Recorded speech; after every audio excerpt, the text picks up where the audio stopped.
Boy, this is going to be fun.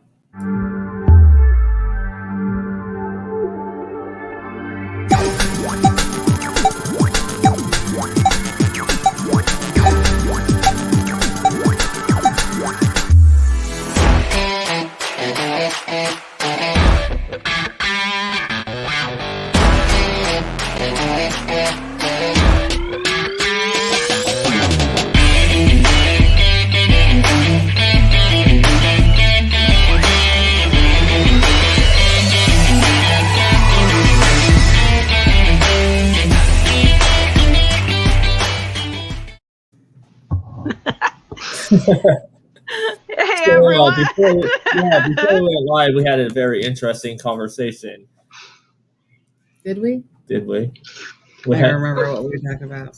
We were talking about good thing the dog isn't super smart enough to smile. Yes, I'm glad that the dog is not like a cat, because we'd be in big trouble. Although they have pretty strong tails, and well, so do cats. But I mean, Yeah, but dogs don't intentionally hit you with their tail. Like they don't like clobber you. They're just wow. The tail's just crazy. And they hit you not because they're like, I'm tired of you. Like not like that. But I don't know what that's like at all. Twinkie every now and then will come up when I'm sleeping, and he'll have his butt right next to my head, and he'll wag his tail at me. Hey, Greg. How long can I? Hi, Greg. Hi, Greg. I hope you're enjoying that pop figure that we sent you. Because it has a special place on the shelf and everything. Yes. So, but have you ever been hit with a dog's tail? It hurts. Yes. Especially when you get it in the eyes, in the face, in the mouth. Yeah. Yep. So let's. What are we talking about? We're talking about some wrestling. You don't remember now. You're No, we're talking.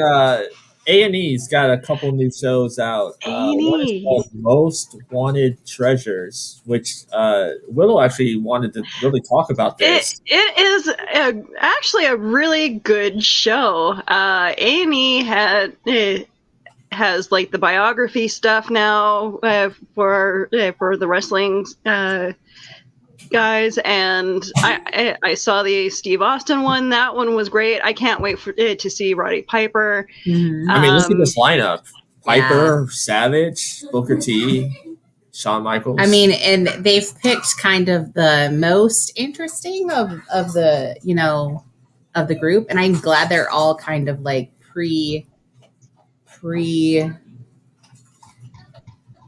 2000s. Yeah, like it's a lot of the like pre 90s even, really. So it's a lot of the guys that were in the 80s and the early 90s in the Attitude Era. So it's kind of nice to hear those stories again, because they've kind of been out of the picture for a while. But no, I agree. Stone Cold's was really well done. I knew he was a good guy at one point, but I have such a better understanding of how he got to that point of being the hard ass he was, and it's actually really scary seeing how, I know he got into a lot of injuries. I didn't know how severe his injuries were towards the end of his career. I didn't realize the injury. Like, people say they broke his neck. They don't talk about his bruised spinal cord. And I almost think that was worse. Like, I mean, okay, well, I don't know how you quantify that if you've never had that happen to you. I didn't realize. I'm sorry. Like, I won't quantify that, but at the same time, it's like, that's lasting nerve damage. Yeah. And that never goes away.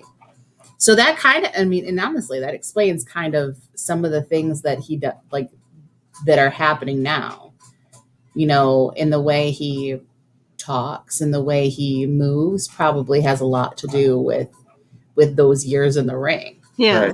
Right. I just this is kind of off topic. I mean, it's on topic but off topic. I just found out yesterday. It was announced that Steve Mongo McMichael, former Chicago Bears football player and WCW wrestler, he was part of the Four Horsemen, has ALS. Oh, Wow. oh, He's, I believe, he's like 63 years old because he played football in the 80s, and then of course he yeah. was part of the Monday Night Wars. He was part of the Four Horsemen on WCW in the 90s. I mean, Lou Gehrig's disease. being a football player, you have a lot of you go through a lot of injuries being a football player. I can't imagine having both, being a wrestler and a football player and having those injuries combined. Yeah, It's just interesting how those injuries tend to show up in athletes. Or I mean, that disease ends up. Yeah. I'll figure out what I'm trying to say. No, I do understand what you're saying. Even boxers have that. Yeah, and this is something I'm kind of close to. Well, not kind of, really close, because this is one of the main diseases from the Muscular Dystrophy Association that they deal with. And I've known a lot of people that this is a life-threatening disease. Mm-hmm. Well, it tears your body to shreds. It does. But he still has his quick wit and sense of humor. Like he was talking about how cool his power chair is, and I think half the battle in any disease, though, is the way you approach it, and I think that maybe is why, if you have a positive attitude, you make it through. Yeah. So, and maybe that's why people like Michael J. Fox with Parkinson's and other life-altering diseases, that these people make it seem effortless, because they just don't let it get them down. Like, you do things to hide or manage the trouble. I don't remember him, but I can only imagine. Yeah. The thing is, like, a lot of us tend to look at these diseases as the end of these people's careers and the end of their lives, and then we kind of start mourning them. And it's like, no, they're still here. We need to start thinking that they'll be able to be continue with their lives even with the disease. Well, and it changes. It doesn't end anybody's life. It just changes the way you have to approach things. And, and this was a conversation we've had a lot, is that what happens when, so the understanding, like with Brian's disability, is that what happens when this needs to be a thing. So what happens when there needs to be a knee replacement? What happens when there might be a wheelchair involved? What happens when, and so it's not really an if, it's a when, but we try to stay as active as possible and do as much as you can to stay. Yeah. Monday through Friday, I'm walking every morning and every afternoon. Morning once back, but in the afternoon twice. To the school and then from the school. And how far, from here to the school? It's almost 2 miles. Oh, so wow. It's about 1.7. Yeah. So that's one way. Mm-hmm. And then, so what is that total rounded up? Almost 3.5 miles. But, he walked Shane when Shane was in school. He walked, he's always walked to and from school. So it's not like it's not like it's a thing. Just continue on doing it. Yeah. And I think that that's probably part of it. When he walked the most when we lived in Vegas is when I think you really had the most mobility, but we were 10 years younger. And so as we've also really talked about this. You know what, Brian, I am too early to drink.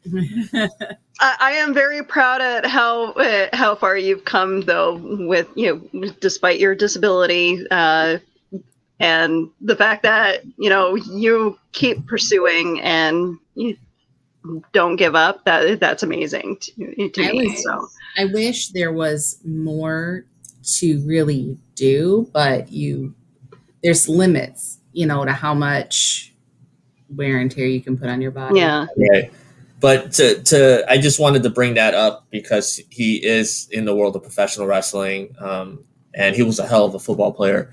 But to bring it back to Steve Austin, when that episode, when he was making eggs, mm-hmm. and he was talking about he gets neuropathy and stuff. Like, I didn't know that about Steve Austin. Like, he's never been really forthcoming, but A&E with all their, not just wrestling, but all their biographies, they don't sugarcoat anything. Well, and I think that there's one thing to talk about it, like it's like you're complaining about it, and then there's another to talk about it in a way to educate people. And I think for a long time when people said, well, he broke his neck, that was actually a misnomer of the injury. Yeah. He didn't break his neck. It was a stinger. He bruised his spinal cord at that point, and it jammed his neck. So mm-hmm. There's a lot of damage to the nerves and everything. So he talks about, like loss of feeling and he went into full detail what happened that night. Him and Owen Hart, they were fighting for the Intercontinental title, and Steve Austin was going to win no matter what.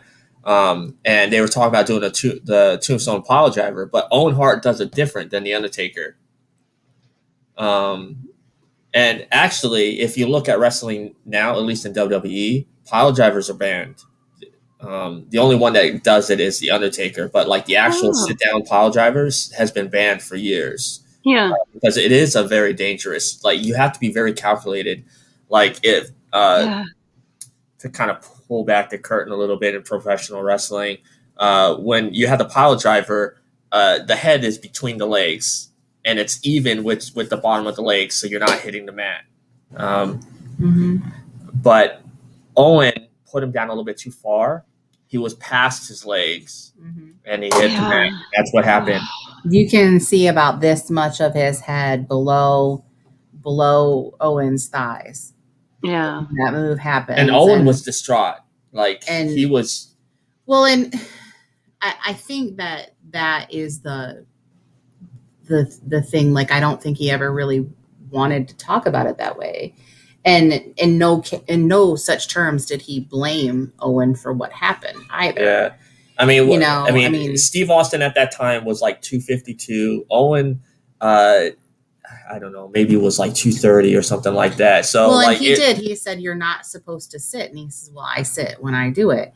And he's like, okay, but you need to make sure that, that was a discussion they did have.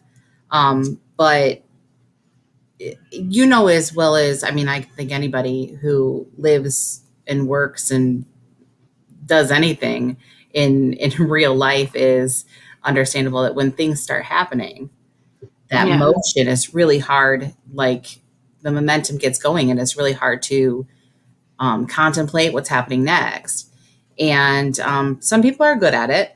Like, I always, as much as I've not enjoyed Randy Orton up until about the last year, when he's opened up, when he has really started talking about the stuff that's been happening and his his storyline with Edge and everything, I think that like I wasn't a fan, but I feel like he's one of those guys that when they call him the Viper, they really, it's not just a nickname. Like, he really is thinking about the next two things he's doing. He is contemplating what's happening. He is, really being cerebral about it. And right, and we both have mad respect for the world. It doesn't not just WWE, but the world of professional wrestling. And what really it irks me is every time I hear all these people say, fake, fake, fake, fake, fake, fake, fake. It that really irks me, and it irks. It's very well organized. It's very well organized in the ring to the point where they know their next moves somewhat. Yeah, but none of the moves are fake. Like you actually see someone pick somebody up and slam them. That is not fake. And I've been in the real ring. It's plywood, and it's got a little bit of give, but that's about it. It's not a trampoline like many people. No. Those ropes they hurt. They're hard. And so, when you're, I think like what people are like, oh, it's fake. Well, people say it's fake because the outcome is predetermined. So when the outcome is predetermined and you have so many things that you want to do, but these guys get in the ring, it's like a dance. Yeah. And so they're going. And if you're, sorry, go ahead. Sorry. So they're kind of planning, who is going to do what. And when things get messed up, that stops that momentum and causes confusion and stuff. And so it's like a movie or a TV show, but they don't get, cut, right. Let's rehearse. They can't stop it. It's already going. And I think that was, I think that maybe a little bit of that was kind of brought to light when Mick Foley wrote his first book. And I think that when he talked about the injuries he'd sustained and how he really... And he finished all of his matches. Like in Germany, when Mick Foley's ear was ripped off, when he was facing Vader in a match in Germany, he finished that match. The match with The Undertaker, of course. When he fell through the Hell in the Cell. Yeah. Mm-hmm. Well, when he goes thrown off and fell through, he finished that match. Choke slam me. I remember that match too. Like I was maybe 8 or 9 when they aired that. He it was very it was very much him to be able to leave that ring. Mm-hmm. And I think that Stone Cold said that too. Is like, you're not putting me on a stretcher. Yeah, the ref wanted to another behind the curtain thing in professional wrestling. Whenever you see a referee, because usually the referees are the ones in charge. I mean, you see the earpiece; they're being told stuff in the back, what's going on. The key word to finish a match is "go home." So usually, whenever you see like a wrestler down and the ref's like supposedly checking on them, they're telling them, key things like cues, I guess is where you want to say. So go home. That means finish the match. So the referee, whenever you see a referee do this, that means there's a legit injury and that they need to stop the match. And the ref wanted to do that, and Steve Austin said no. And so he had the ref go over to Owen to tell Owen to go home, and that Austin was going to roll him over. But Austin couldn't really feel anything. So, like, you can tell, like, Owen Hart could have kicked out of that. Yeah. Well, you can see his, like, I never thought about it, but I didn't know how badly he was hurt when I first watched that match. So you can see his hand. His hands were curled up and he could barely move. He could not. So he is like, it was the worst roll up of all time. I don't know how he was moving his legs a little bit, so he wasn't paralyzed. But he could move his arms and his shoulders. He said, but on his way out of the ring, he said that he stopped being able to feel his leg. Yeah. And it was numb. When he won the match too, the referees, he told them to let go, and he wanted to raise his hand with the belt. And I think that when we talk about people not giving respect to the sport itself, like, I understand it's not really a sport, it's sports entertainment, I get it, but when you talk about pro wrestling, it is a sport, though. It is essentially and women. Yeah, well, and these people, these figures of epicness have, like, they've trained for this. They've done their homework. They've, and it's not cheap. No, and it's not. And their lives are not as like, I always laugh because people are like, well, how come? Because if you watch Young Rock, you see how, Rocky Johnson doesn't have hardly any money, and they live in this apartment that they're always worried about getting evicted from. And you're like, well, in the 80s, it must have been different. Well, now, even now, like, you have a contract, but if you don't wrestle, you don't get paid. So, like, what do these guys do when they're not in the ring? And so they have to do kind of like what we do during the summer, is make sure that you have something to fall back on if you're not getting paid. And when they get out of the business, they're always told, even when you're active, right, always have something as a backup to do. Like The Rock is probably, I guess wouldn't say the best example, because not everybody's going to transition to acting. But he's an entrepreneur, right? Because he has his own business, multiple businesses. But I think most of them translate their time in sports or that sport to other things too. So broadcasting or something. So you see, Stone Cold with this podcast and these other avenues of interviewing and game shows and all these things, which makes him a different kind of personality at that point. Yeah. And then, I don't know if Undertaker is just independently wealthy at this point. Like, I don't know if he'll just live on residuals for the rest of his life from his likeness. Like, I don't know. Like his t-shirts and stuff are still selling. Stuff still sells for him. So he might not have to do that, but maybe he just was really good with his money. And so he has set himself up for the rest of his life. But these guys don't have the same healthcare we have. They don't have those same things that we count on. Yeah, I think they have to buy their own healthcare and stuff like that. Probably. And you know what? And I can't imagine the insurance companies wanting to insure them for being wrestlers, though. Yeah. You know what I do? What I do love about WWE is if you have worked for Vince at any time in your career, if you have a problem, WWE will fork the money to put you in rehab. Really? I did not know that. Yes, it's part of their wellness program. So if they're addicted to alcohol or drugs, okay, they must have changed all that once their stars started getting addicted. Because when the epidemic, the opioid epidemic became a big thing, and when the guys were having trouble in the early 90s, there was the whole steroid thing. They started doing a lot of that because, and then when Chris Benoit was involved in that, horrible thing.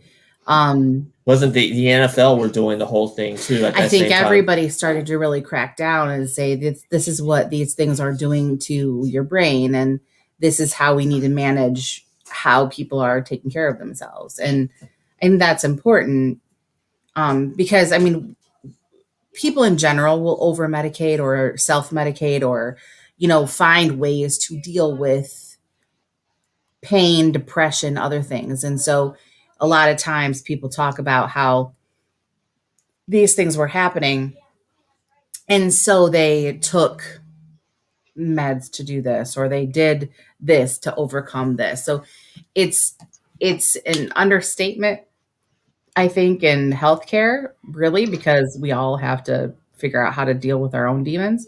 But Randy Orton did he talked about it without talking about it in his interview with Stone Cold. So it was kind of like that thing where, they're all becoming a little more honest about how they're taking care of themselves and how they're trying to stay off of medication and, do things other ways. And I think that, the most well-rounded people, try to do it the right way. And if you get stuck, you do things that aren't good for you. And I don't think that anybody means to, they just do. Yeah. So they all talked about that, and they've been really forthcoming upfront about it. So I can't wait to see the see the rest. Yeah. This Sunday it's Piper, I think. That one will be interesting. Yeah. Especially since Piper, was wrestling. I want to say he came into business probably in the late 70s, and then through the 80s. Sounds about right. But before we hop into A&E's other show, Most Wanted Treasures, I did want to throw out 3 wrestling podcasts I think everybody should listen to because I think they're the best. And that's Steve Austin's, Chris Jericho, and After the Bell with Corey Graves. Really good wrestling podcast that no punches. Definitely check those out wherever you listen to your podcast, Spotify, Apple, wherever. The most interesting thing I think is the difference in the New Day podcast is pretty good too. I think it's what you want to listen to. Like if you want a lot of facts thrown at you, like, hey Robert, how you doing? It's a lot of stories you get told in Stone Cold's, and there's some other things that get told in Jericho's. So their approach to it is different. And so that's kind of interesting. And then, of course, they don't just interview wrestlers either. They interview actors. All kinds of people. There's all kinds of people. I want to say that the public speaker, Gary V, he was on Chris Jericho's podcast. Mm-hmm. Oh, okay. Yeah.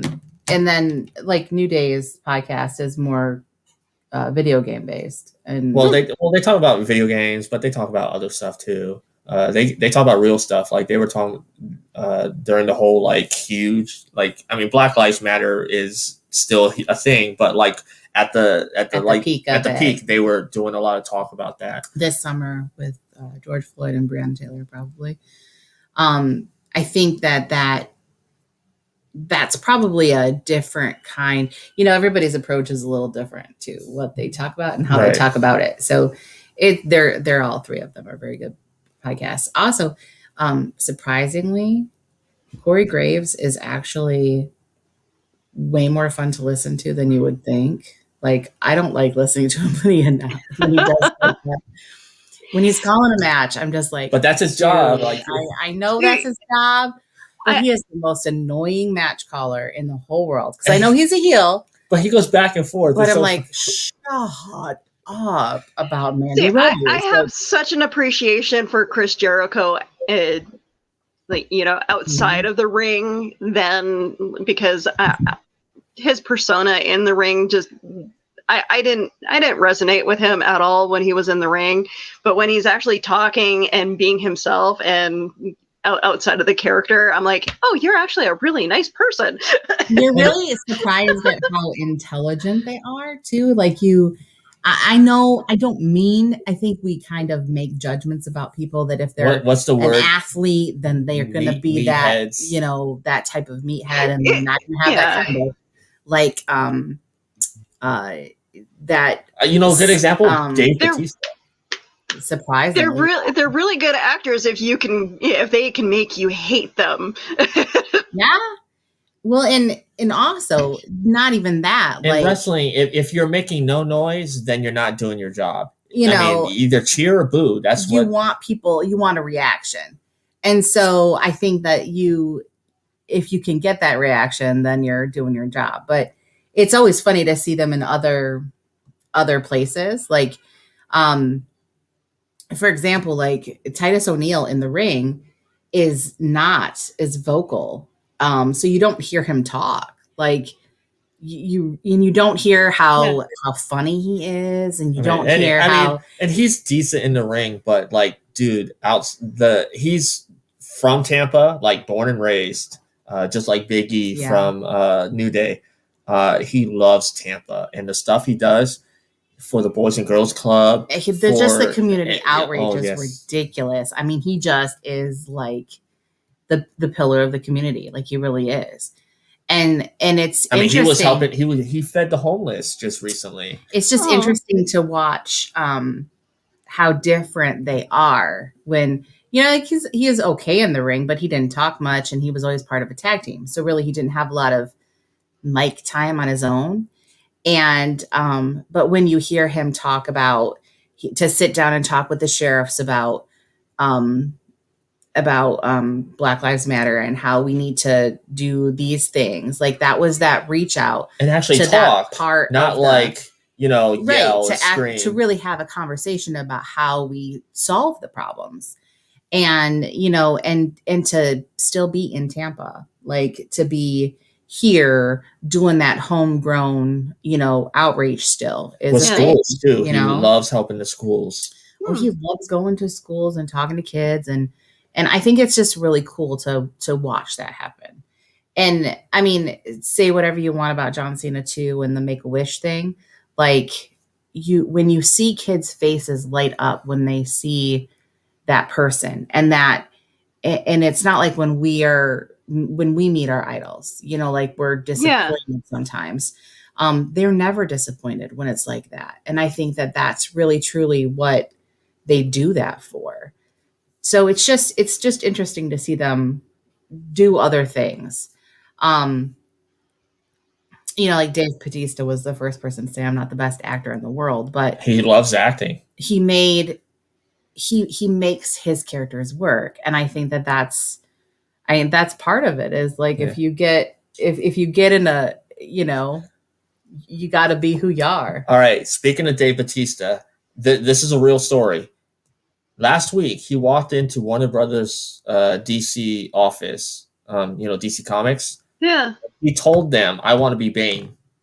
And they're like, we're not casting Bane. He goes, I don't care. I want to be Bane. Oh, wow. So he kind of threw that out there. And no one is saying that's a bad idea.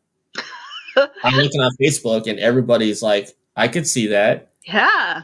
Well, considering the fact that he's a big dude, he has like the physical structure, but also Bane doesn't really talk much. And when he the character does, and a lot of people don't realize this, the character Bane in the comics is not white. Nope. He's not. Okay. And neither is Dave Bautista, so it works out. Hey.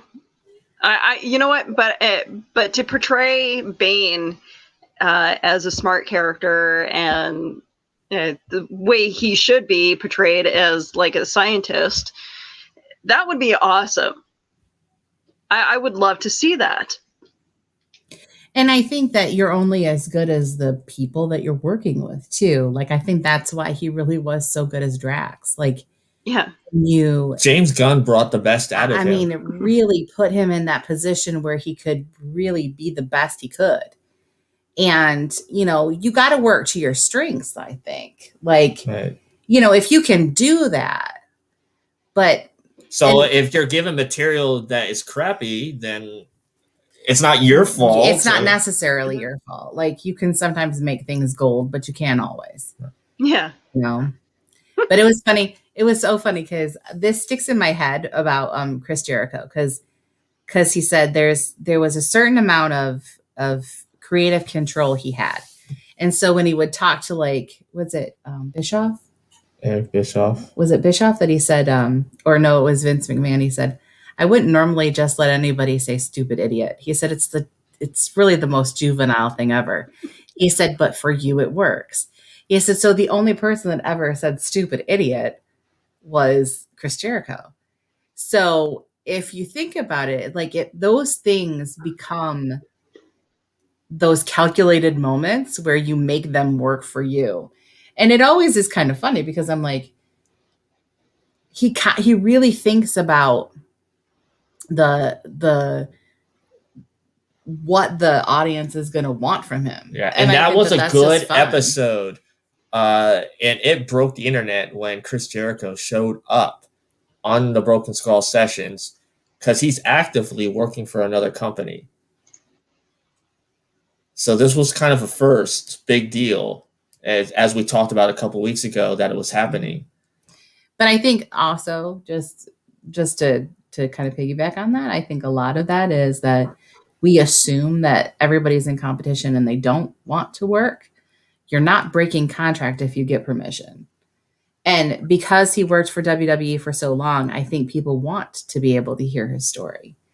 And he wasn't like secretive about anything. He just told the story. He's like, there's no hate, there's no anger about anything. There's just, this is where he sees himself being and the creative outlet he wants to take. And the creative genius he is.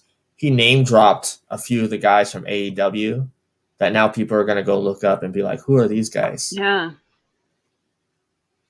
And you know what? Like, we can talk about how they're supposed to be in competition and everything, but if you're a wrestling fan, this is a great time to be a wrestling fan. If you're a fan, you want to have the option to see different things. Like, I'm not particularly a fan of AEW. But you do like their talent. They have great talent. They do have good talent. So I'm not necessarily a person that's going to sit down and watch AEW. Not because I dislike it. It's just that I don't have a lot of time. And I'm fairly invested in the characters that I've come to really love in WWE. But that holds true for NXT too. Like, I really don't spend a lot of time watching NXT either. And although I know there's great talent on NXT, I'm not watching it. So it's not like I'm horribly involved. And so there's weeks that we don't watch. And we watch every pay-per-view, but there are weeks that we don't necessarily watch every episode of everything. Right. So you want to drop your excitement for the new SmackDown Women's Champion? My God. Uh-oh. So I understand, like, I have so much love for Bianca Belair. Like, you don't even understand. Like, I understand why people don't get it and they don't like her and they think that she's just too new or whatever. But there's just something about some people that you're just excited when they win. And you're excited because of the genuine, like, love of what they're doing. Like, and also her character, I guess, for me is like, I know I should see her as a person of color, but I see her as this just amazing woman who's knocking down walls for other women. Like, yeah. I don't even see it as a black white thing. I don't see it as that, because there's so much joy that comes out of her when she's in the ring. And it's just like, yeah. And here's something that's overused, but in this view, it's not. She really did deserve that belt. She put in hard work. She really had trained hard. And I'm not saying that other girls didn't. Like, I'm not saying that Rhea Ripley didn't deserve it, or that, anybody else that's, upcoming talent that's been in just as long as she has doesn't. I'm just saying that there's enough to go around, so spread the wealth a little bit. Like, it's exciting to see. It's exciting to see women in the ring, as well as seeing a woman win a championship. That it, and I think this. I think for a little for someone like me who wanted to become a wrestler when they were a child, and someone like her to actually pursue it and be the champ now, and that brings that gives me hope that there's going to be a little girl out there wanting to be a wrestler and actually thinking that she has a shot now. Yeah. In professional wrestling, at WrestleMania, the whole card of at least night one was great. Night two was all right. Had its moments, but night one was stacked. But the thing is, you either want to be first or last. They were the main event. So that right there was two women main eventing WrestleMania. But for a first, it was two black women. Mm-hmm. And out of both night 1 of WrestleMania and night 2, that was the match. That was the match to watch. But the person to watch, and actually, I really can't believe I'm saying this because I've never really said this, was Bad Bunny. A celebrity impressed me that much. That was crazy. Well, before you go too far into Bad Bunny, because when we were sitting there watching this, like I'm watching this and I'm like, they're rolling each other out, they're doing all this stuff, and I'm like, she's gonna win, like she's gotta win. And when she won, I just there was that like happiness that like exuded out of the TV screen. And then afterwards, you saw this picture of Sasha Banks on the outside. Yeah, somebody in the first of the row. ring took a picture of her smiling from like ear to ear, like just happy for her because because she won, and she felt that happiness, to that joy, that feeling for her. And it was like, that's what sportsmanship is. That's what it means to, I don't want to say like pass the gauntlet, but to help someone become and to live their dreams. Like that's huge. Right. Because for the last, 7-8 years, Sasha's been like, oh, she's been on top. She's been on top with, but so is Charlotte Flair. And, like it seems like it's the same women that are holding the attention and holding the belts, which, don't get me wrong, I'm not angry about, but at the same time, it's like there's enough women talent to give everybody an option. So he's popping in to do some working. Oh, okay.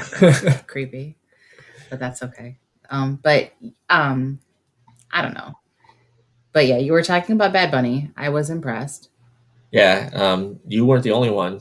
The whole locker room. Randy Orton was on The Bump, which is like their interview show that comes on every Wednesday at 10 a.m. Okay, let me just say, like the comments over there, everybody loves you. I don't know. Like, nobody says hi to me. They say hi to you. Why am I here? I'm not trying to take away the show from you guys. I honestly am not. Hi, Kyle. Good to see you.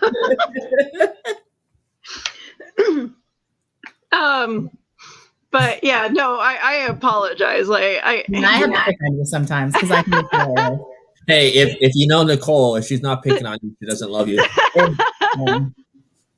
If I can't get my little, like only sometimes to get a little jab in there because I'm a lot quicker with 13-year-olds. So I'll take third. But yeah. Anyways, sometimes I'm quick enough. Anyways, not always, but sometimes. There's an interview show called The Bump. Hi, Odie.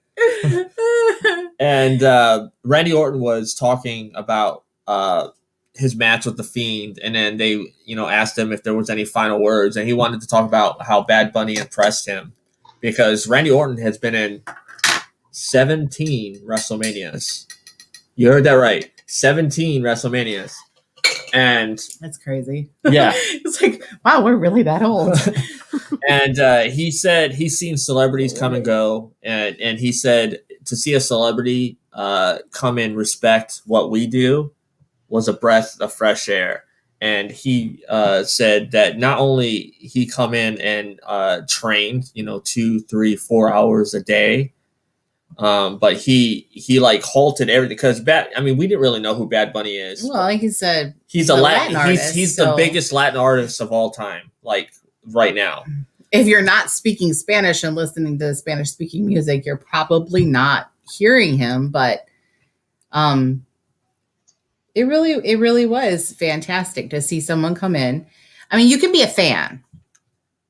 Like it's a fan. And what a huge fan. What really sealed the deal for me was another behind the curtain thing. When a wrestler comes to the ring and before they get in, if you see them, they hold onto the ropes and they wipe their feet. That is a respect for the match that came before and the match that comes after. Bad Bunny came out, and before he got in the ring, he rubbed his feet. Oh, okay. A lot of celebrities don't do that. But a lot of celebrities don't know that, probably.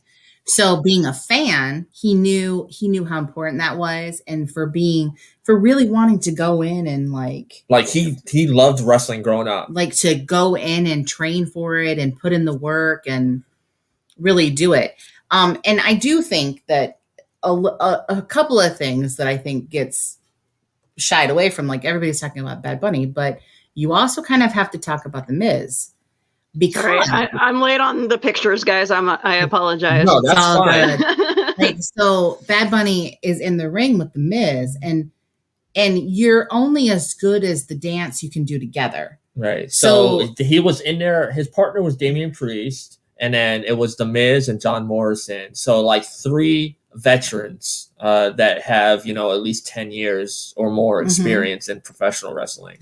And he is keeping up with them, but he's also, maintaining his part of that dance. And I think that, he's definitely listening to the ringleader, because I'm sorry, but that was more, it was The Miz. Yeah. Like, so The Miz is telling him, like kind of setting the tone for the way the match is going to run. And so, The Miz is really the one that's getting him over, because he's giving him the opportunities and kind of having that dance back and forth. And so as much as Bad Bunny wowed the crowd, I mean, he did really, that destroyer on the outside. Amazing. Like he did these things that you wouldn't normally see a celebrity do, but you have to kind of compliment the people that he's in the ring with. The people that are basically the veterans helping him along, because he wouldn't have looked that good without the setup. Am I right? Like what is that called?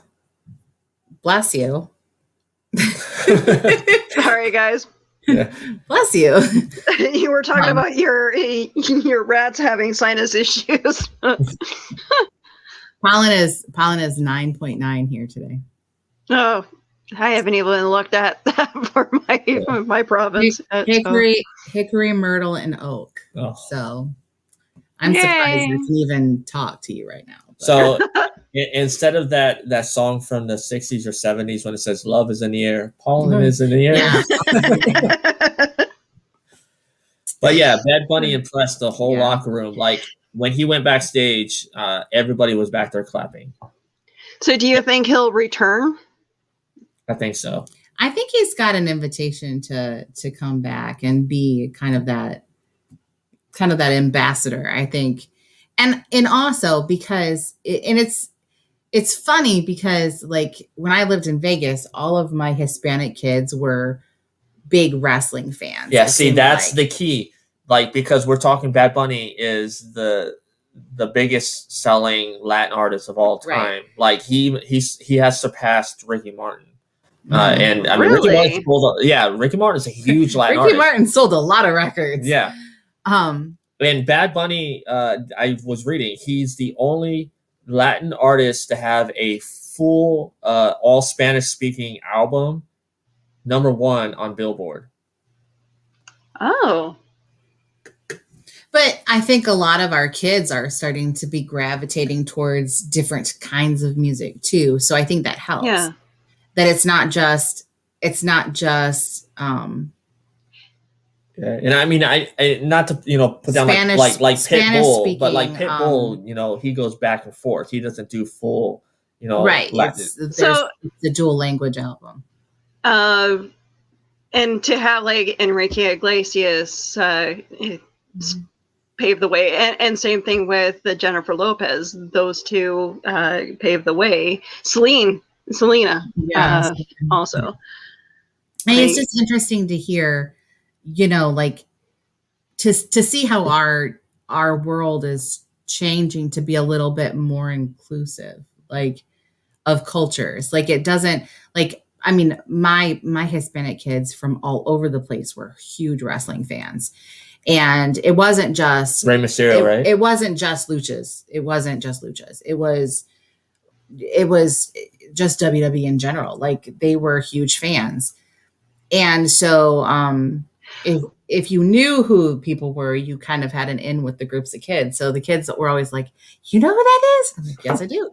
And so it was exciting, but the kids were huge fans. And so when you kind of bring when you bridge that, you kind of bring people back into things that they haven't been in, because not that there isn't any Hispanic wrestlers, it just doesn't seem like there's as many on a full-time roster.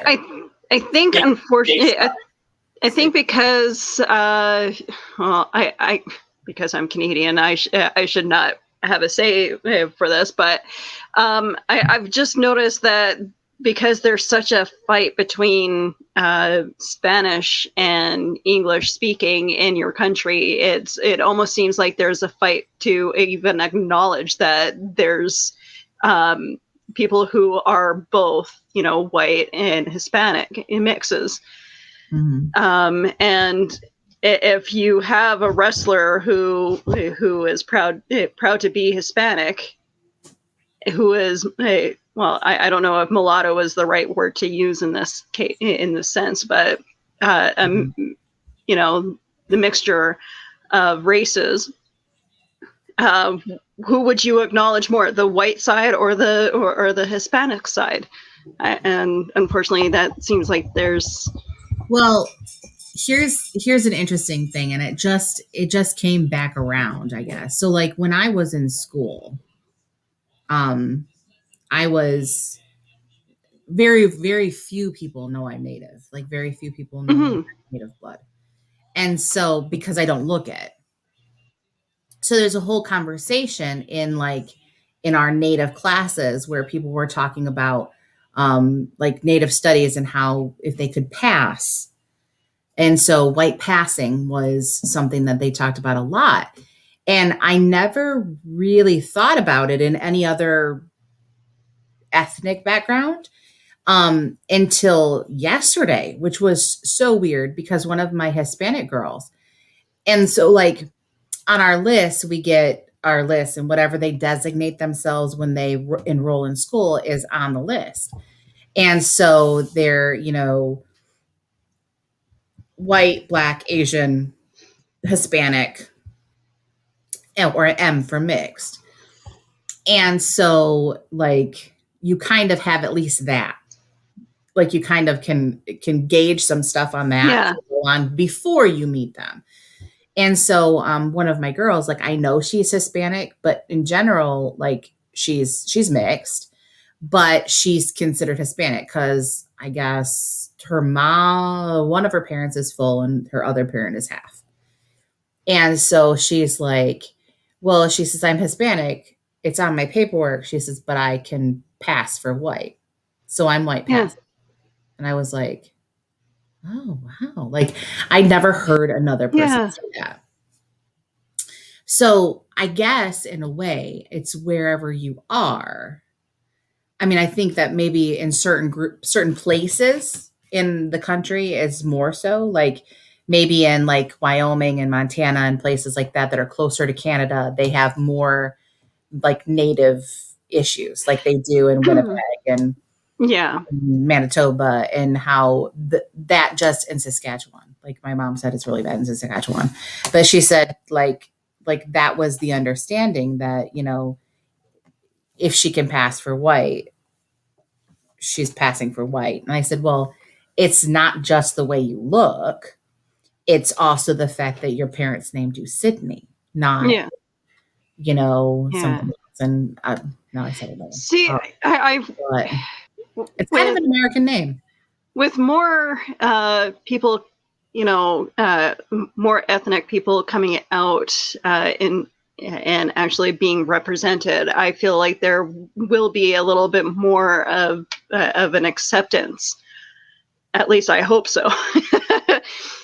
I think for kids to representation in general. Like, how do you know where you come from and who you are if you don't have that representation? Yeah.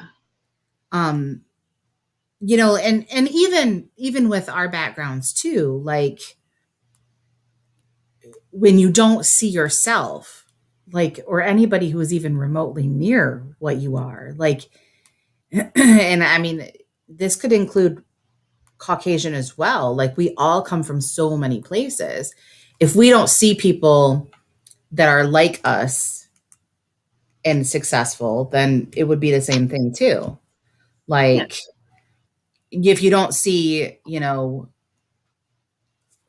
people from your state becoming, you know, pillars of communities and famous or whatever, you're probably not going to assume that you could do it too.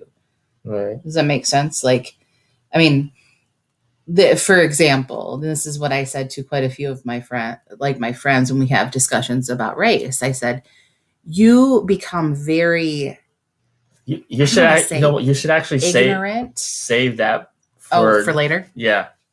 Another favorite thing. Yeah. Duly noted. Yeah. So, Willow, the other WWE series that A&E does is most. Yeah. Let's start over. Rewind. The other A&E WWE series is Most Wanted Treasures.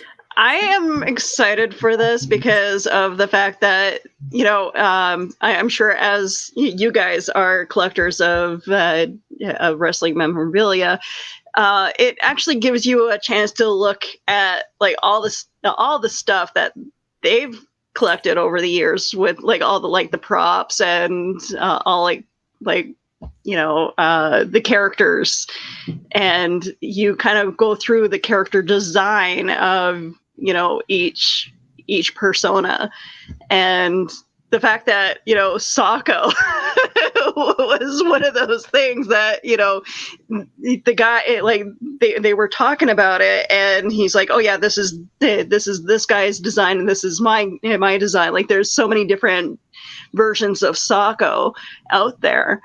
And these are the ones that were on TV tapings, and you're just amazed at how.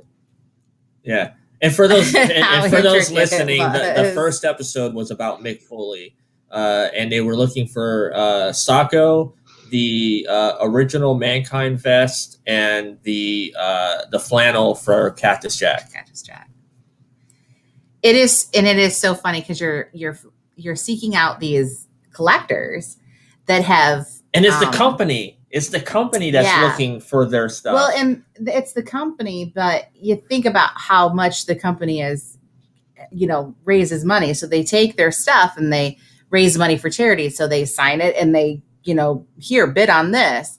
And so a lot of that stuff disappears, and it comes to other collectors where it's sitting in their collection, and now it's not in WWE's collection. So now that they want to, you know, establish a place where people can come and really see. Yeah, they want to see like a Hall of Fame type place. Yeah, that's not just once a year. Yeah, Triple H, his plan, and Vince, and supposedly Orlando is the location. They want to build an actual venue, and it's going to be the WWE Hall of Fame, where it's not only going to be, you know, where like at WrestleMania where they bring the stuff. It's like a year-round place that you can go, and, you know, of course they'll have autograph signings every now and then or whatever to keep it interesting. But to have an actual Hall of Fame location. Well, we have you have Motown, and you have the in Cleveland, there's the Rock and Roll Hall of Fame, and you have these places, Nashville, Grand Ole Opry, Grand Ole Opry, places, you know, places like that, the Memphis, you know, places where like the birthplace of, you know, whatever it is, and you go there to kind of reminisce and kind of worship the people who have come before you. And, you know, I guess people do that at WrestleMania. Mm-hmm. at Access and at the Hall of Fame, which they didn't have access this year. But they didn't have any of that this year, so they kind of, I think, make it kind of people will make that pilgrimage to come and visit it, wherever it's at, and it's just it kind of like solidifies all of these guys who are now being inducted into the Hall of Fame that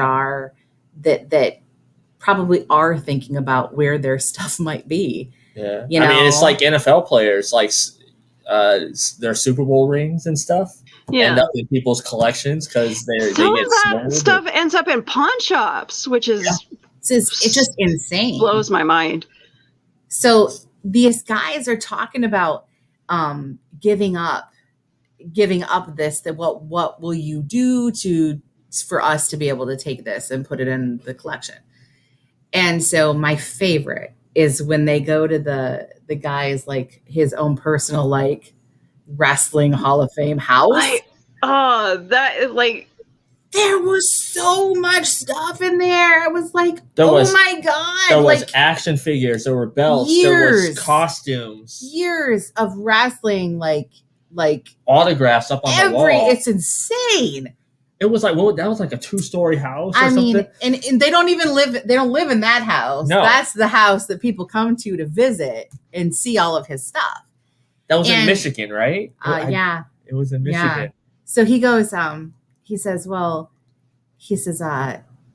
I'm totally okay with just giving it to you if you just hang out with my family. If you hang out with my kids.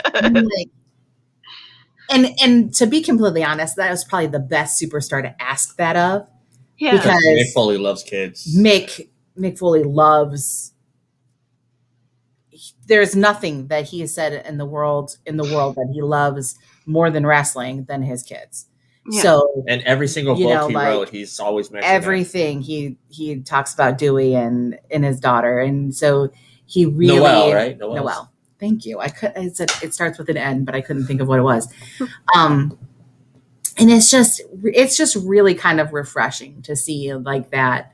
Yeah. Like, I understand how important it is for you to have this back. So would you, sit and talk to my kids?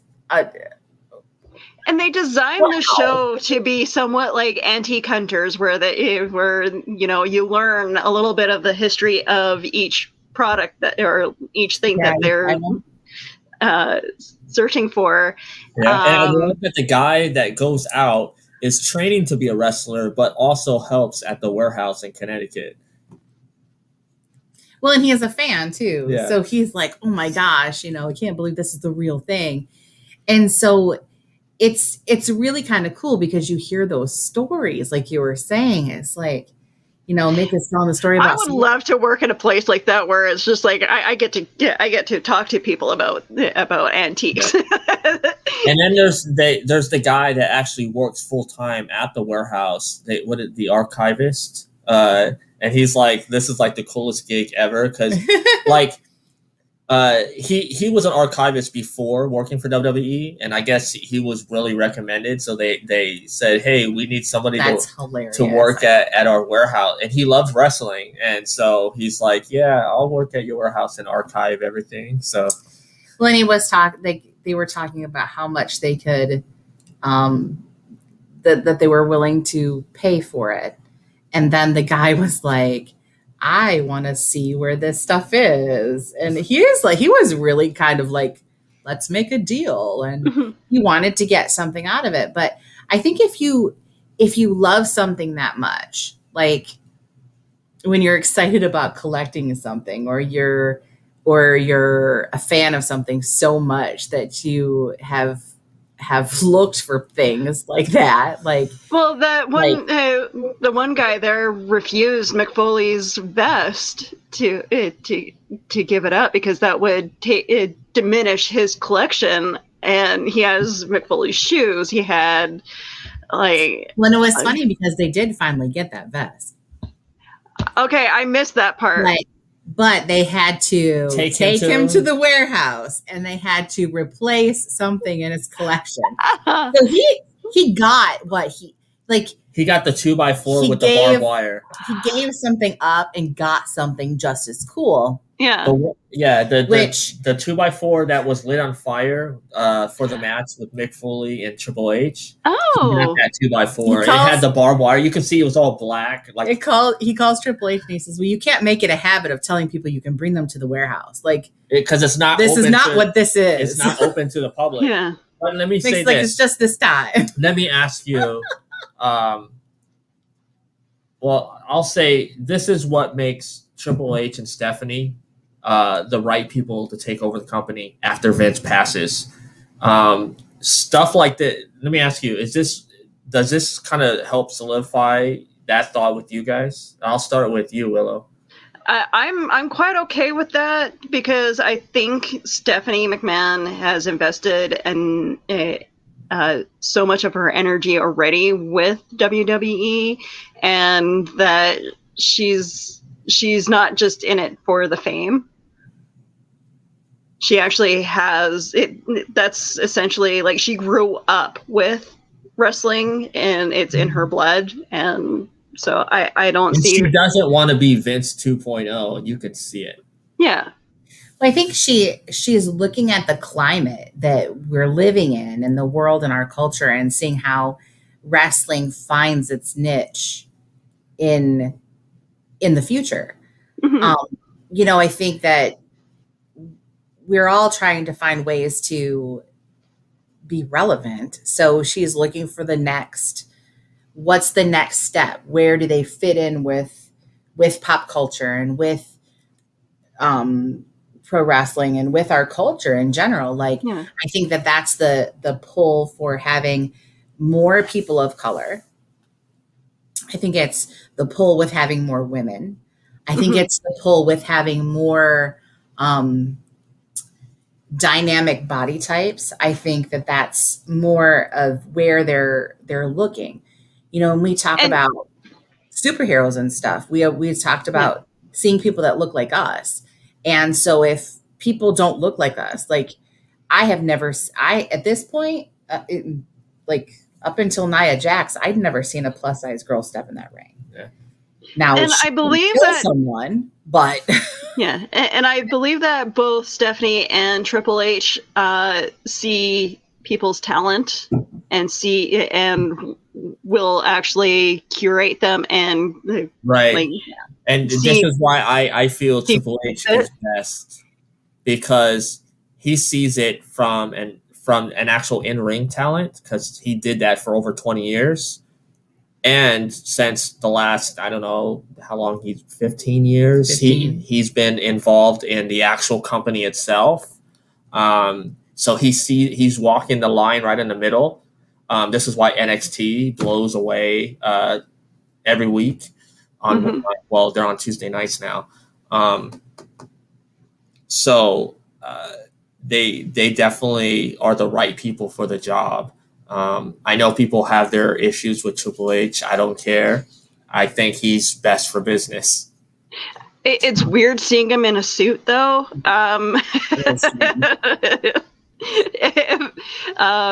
yeah, no, like I understand for like the business aspect of everything. Them. Go ahead, finish. Sorry.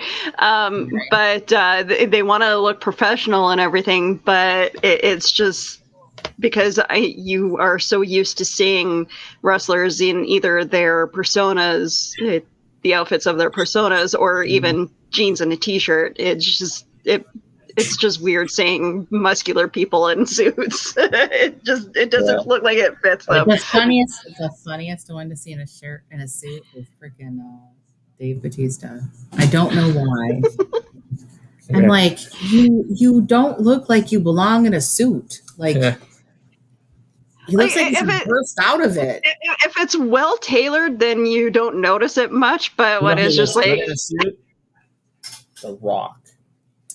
Well, because he's paying people to tailor it to his body. That's what I was saying. But it just. For watching the Most Wanted Treasure show, it didn't look like the suit that Triple H was wearing was tailored to him, so it looked a little small. Yeah, It's funny though because I love Mick Foley.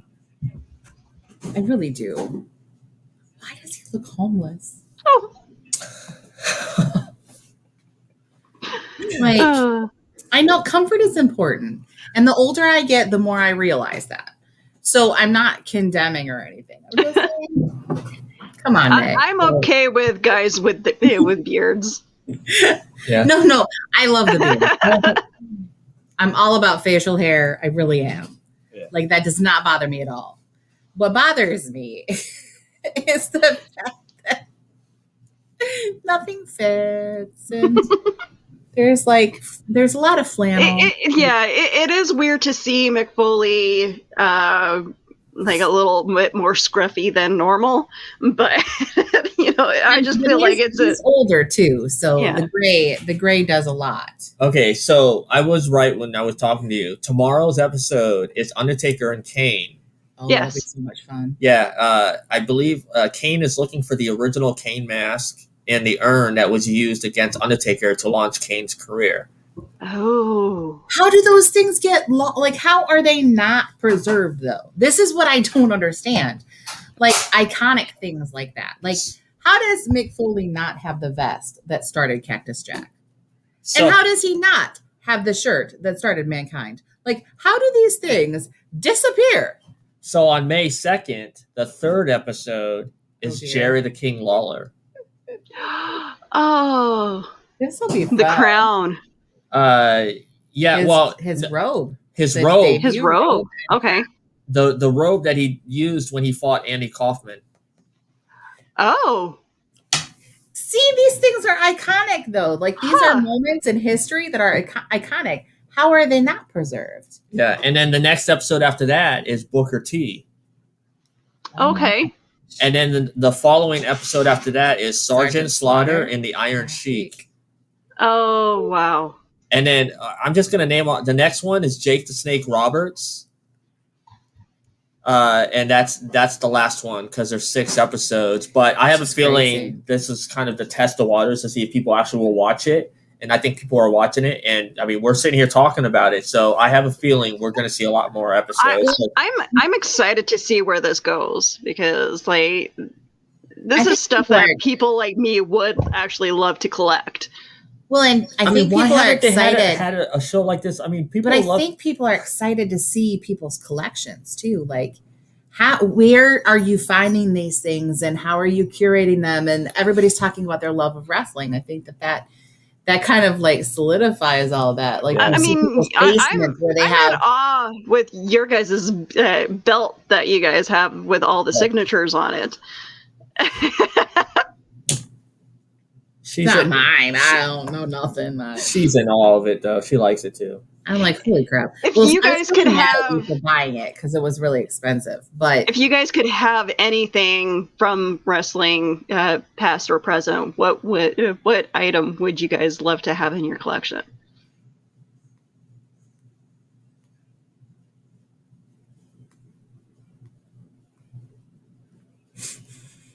Okay, so you know what? I would love to have one of Ric Flair's robes. Oh yeah. Savage's hat. So it's okay. Which one? Like the one he wore in the Slim Jim commercials, or the pink and yellow one? Oh, like I don't know why that one sticks in my head. Like that's the iconic picture. Like when I think of Savage, that's the picture that I see. I don't know why. It just is. But like, can you find a picture of that? I don't know why.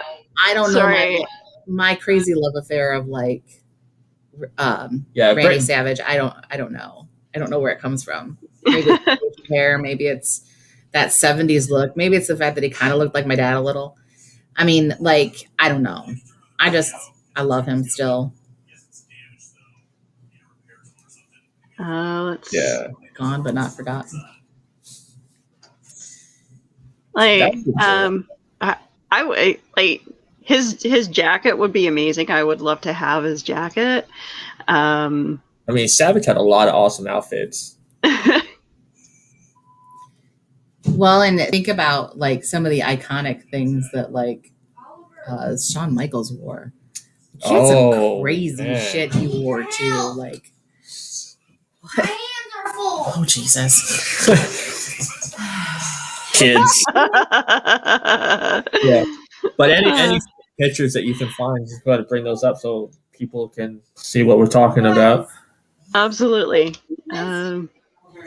But yeah, I mean, Ric Flair, the robes. I mean, God, he has so many.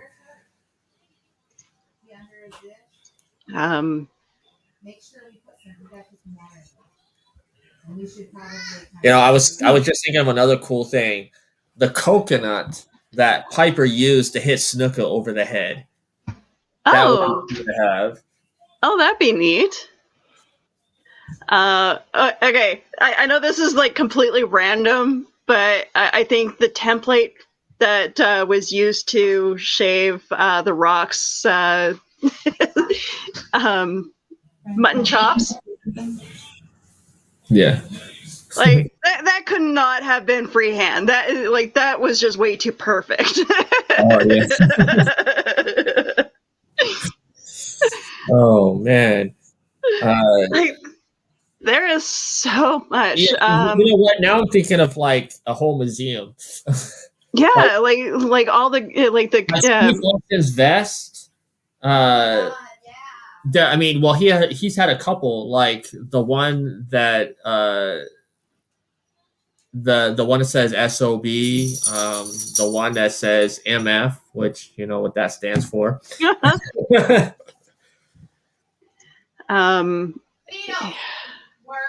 No, we don't say that word.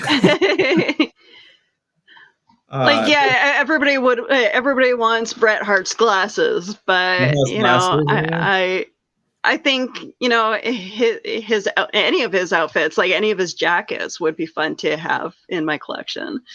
You know, Mr. Perfect robe. Hulk Hogan's weight belt, the one that says Hulkamania. That would be cool. Yeah.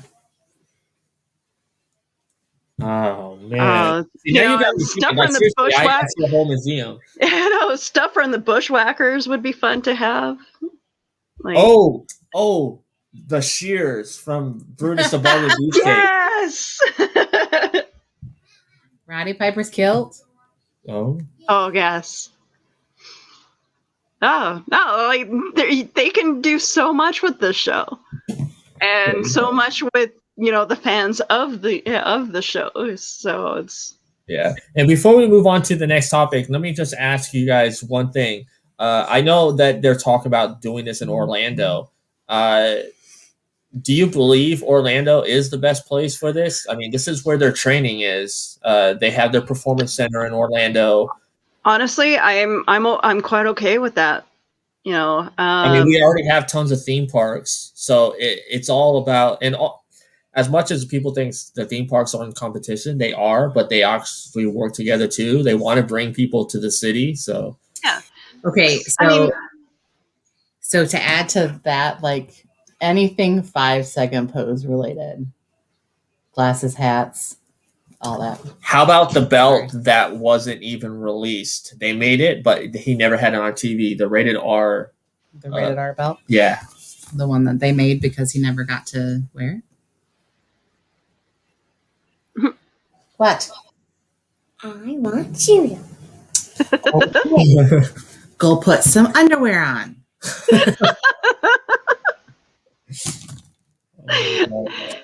Okay, weird question for Nicole. If they were to make a makeup palette out of for any of your wrestlers, what makeup palette would you buy?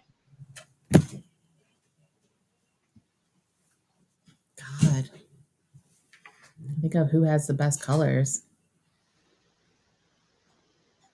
I would totally buy a Scary Sherry makeup palette. Because I have such a hard time with my eyes, like I don't think I'd be able to do that. Plus, yeah, it'd be metallic. It'd be metallic, silver and gold and sparkly. But I think that I'd go blind.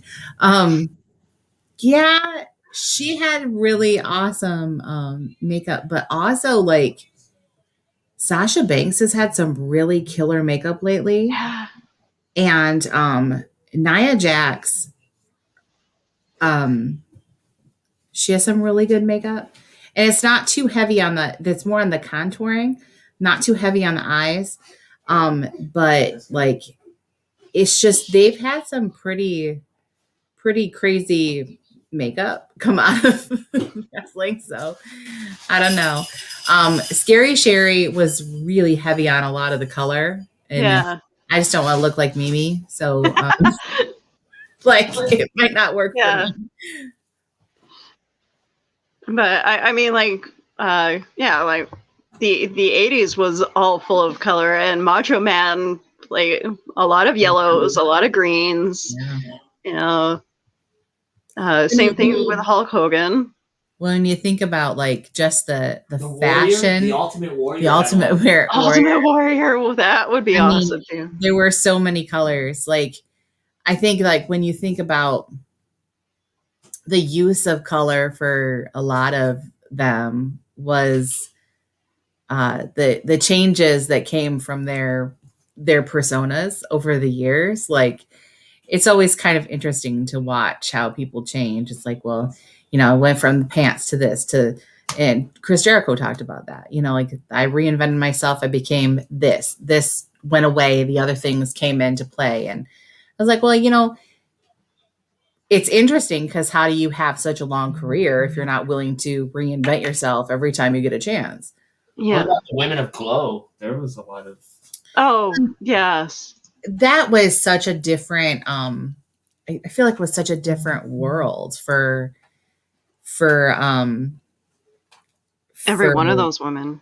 Every one of them. Like, they were just dynamic and they were interesting, and it was the time period. Like, the 70s and 80s were so iconic in their own right. Like, each decade is known for something different. Yeah, Miss Elizabeth. Like, I don't know how you quantify, you know, like, I'm glad that wrestling is the way it is now, but, you know, if we didn't have Glow, we wouldn't have really thought that women could do that. You know, I think that there should be more tributes to those women. In all honesty, like, I'm to be reminded of where you know, where wrestling came from and how far they've come with women's wrestling. How we weren't maybe not mainstream. I think a lot of that is the fact that they're not mainstream. I mean, when we think about women's sports in general, like Glow and roller derby, even, like, these women love roller derby. Really, I mean, they're really well, if you want to add to it, I might get some chuckles, but American Gladiator. No, I love that. I absolutely loved watching that. The original and the reboot. But all of those are kind of more underground. Like, they're not things that you can necessarily, you got to know where to go. And so you're not necessarily seeing that. I mean, we're seeing women wrestlers more, but you know, you would have needed to know where to go to see Glow. Like, you would have needed to know where to go to see a roller derby match. If they showed the Glow on television back in the 80s where I grew up, I would be I would have been glued to my TV. I watched American Gladiators. I watched, you know, both renditions of it, and I watched roller derby as a kid, and I absolutely loved it all. And I wish I had known more than, you know, like, it wasn't something I had ties to. It wasn't something that I could necessarily see. So it wasn't something that was there. But it is something that is now just interesting to me. It's like, these women are tough as nails, you know, out there to win. And I think that there aren't enough people that have given them the option to be mainstream. Like, they're not mainstream. Like, I think WWE and wrestling pro wrestling, like across now, the board, yeah. across the board is probably the only time that we've seen women in the ring, main eventing, doing things like that. You know, as opposed to second card things. Like, yes, there are women MMA fighters, and yes, there are women boxers, but everything takes a second. You know, everything takes a back seat to the men's version of that. In Japan, though, women, there's companies where it's just all women in Japan. Well, but I mean, it's a culture thing. But like, yeah, duh. I mean, it's a culture.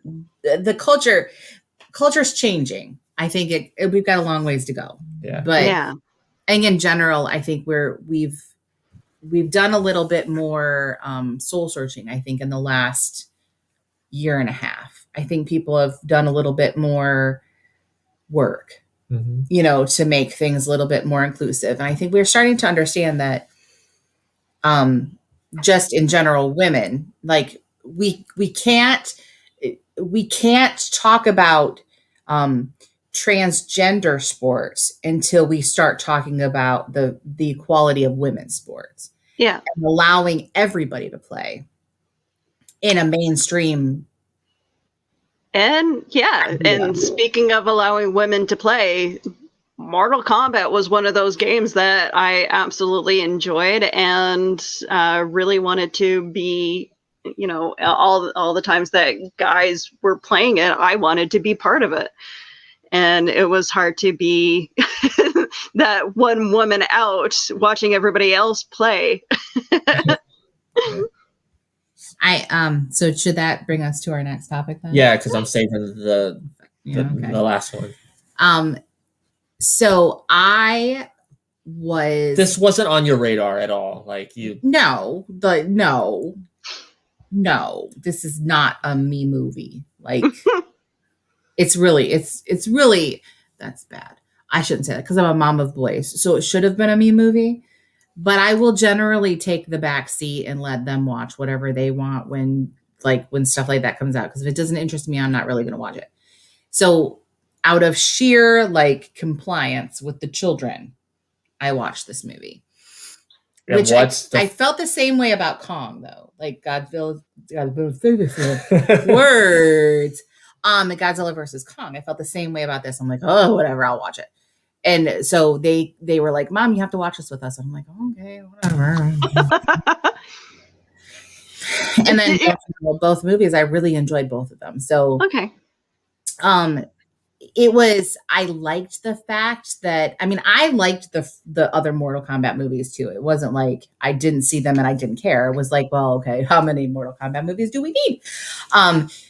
But I saw the other two from like the 90s, a gajillion years ago, and then the animated film, and then the animated one. So what is it called? Scorpion's Revenge. And so, having watched Scorpion's Revenge with the boys in the animated version, and they were like, "This is, you know." Then I got two kids talking to me during watching the movie too, but it was kind of interesting to hear the backstory. That there was a backstory, and so watching the movie, the kids. That of course, everybody needs to tell me because I'm like, I'm dumb and I don't understand. So enlighten me, you know? Yeah. So then everybody has to talk to me during the movie and I can't hear it anyways. But it was I was pleasantly surprised. Even though they invented characters, I think that kind of helped to tell a story that made it more. I mean, because originally this was just a video game where it's just two fighters, you know, fighting. There wasn't really a story. But over the years, as the games came out, they started adding stories to the game. Well, and there became a story because that's how. I mean, really, why do we keep playing games? Because there is a story involved. Like, I think in many ways we created our own stories for the characters and the reason why they were fighting each other. Well, there is beauty in that too, but like everybody has a backstory, you know, like if you look at the book of Mortal Kombat, you will see that there is a story for each character. And I think that that's probably why I never really cared about the the other ones. Like, was just like, oh yeah, it's a popcorn movie, yeah, whatever. I mean, the one-liners, like the humor, the original was really, they paid some pretty nice homage to the original, and I was like, I actually know what that was. And it was kind of it was interesting to see where people's I liked the Akana references, like how you get your Akana. And am I saying it right? Because I did have children talking to me, right? Yeah. So I don't know if I'm even saying the word right because in my ear. But it was really cool to watch everybody kind of get theirs. And Sonya Blade, I did not realize there was like her story was kind of cool too. So it kind of gave everybody something to hang on to, something to be excited about. And because this movie's only a day old, I'm not gonna have any spoilers. I do want to say the end sets up a sequel very nicely. Oh, okay. Excellent. And as far as I can see on my Facebook, everybody says that this character should be played by, and as soon as I say it, you're gonna be like, light bulb ding, The Miz. Holy shit. That's like the best thing ever. That's perfect. Yeah. Perfect. I turn that back on. You never want to turn lights off until somebody's using them. Thank you. Yes, a certain iconic character.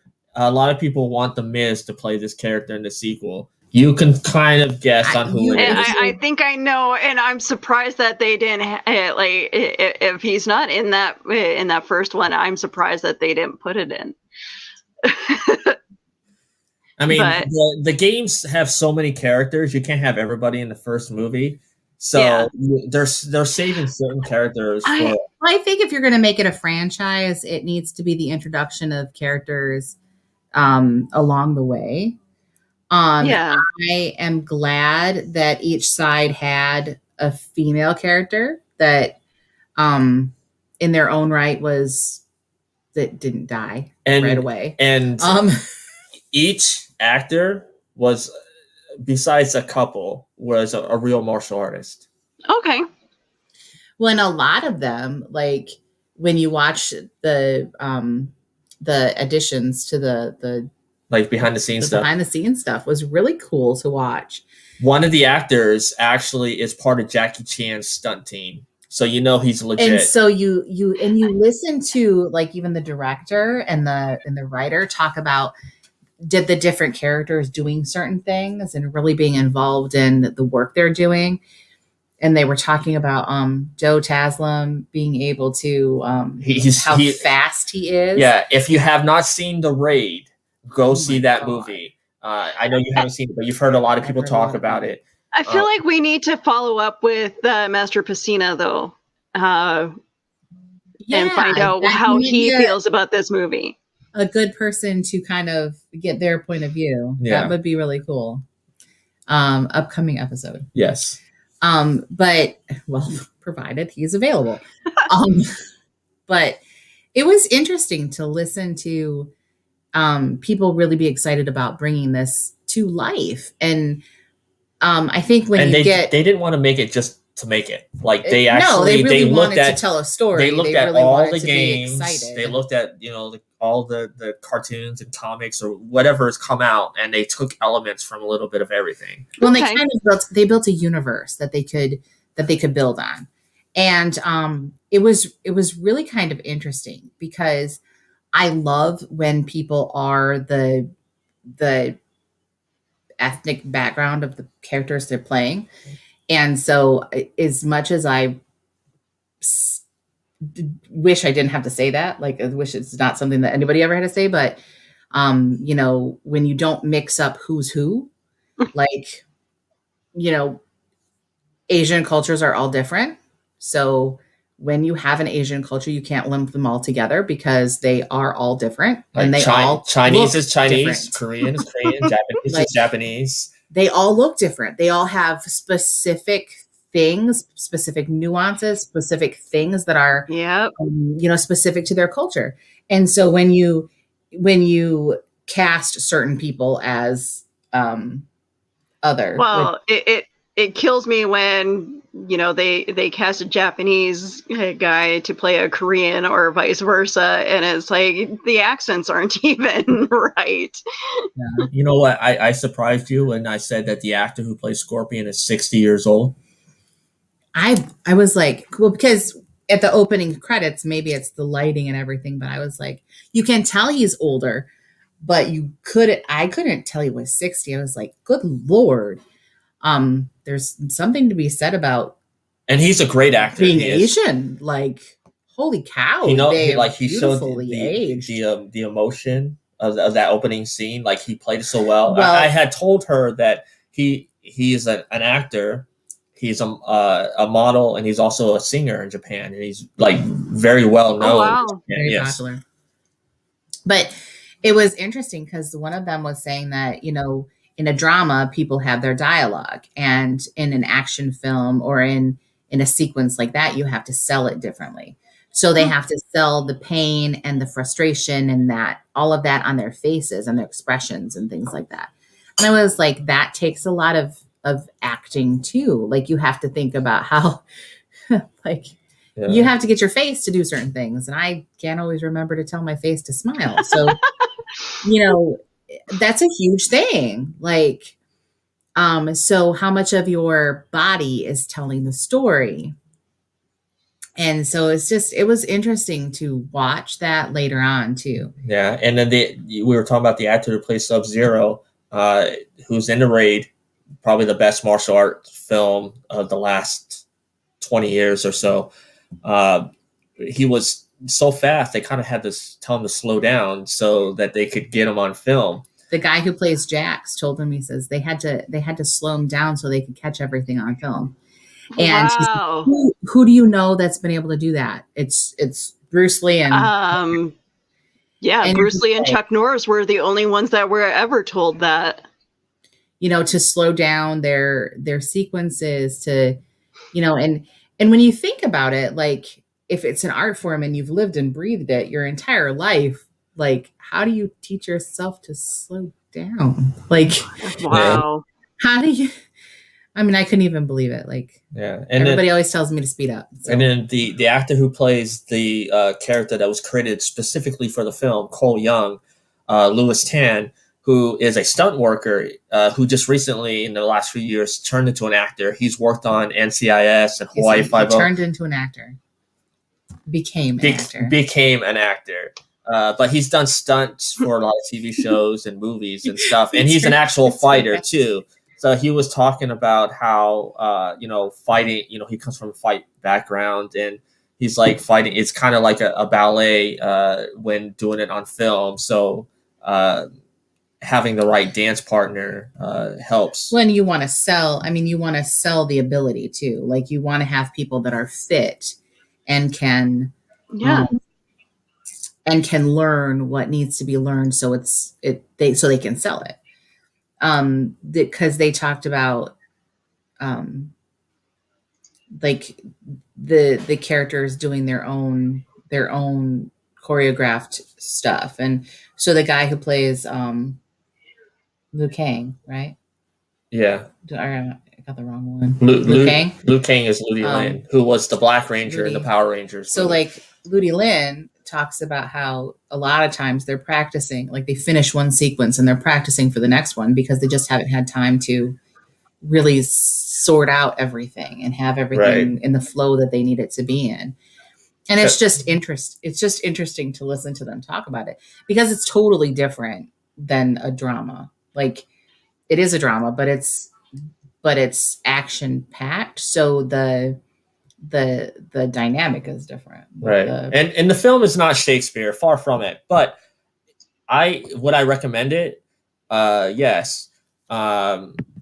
Would I recommend staying at home and watching it on HBO Max? Sure, but I would totally recommend, if they are open near you, go see it in a theater, because it's that kind of film. I really want to. I have like $80 worth of movie tickets that I need to spend, and if this freaking pandemic would just end already. And to answer your question from Facebook, does it have the iconic theme music? It does, but it is upgraded. It's not the same, No. Mortal Kombat, but it's there. Okay. And no, there's not the as Nick Strong was saying, the asshole.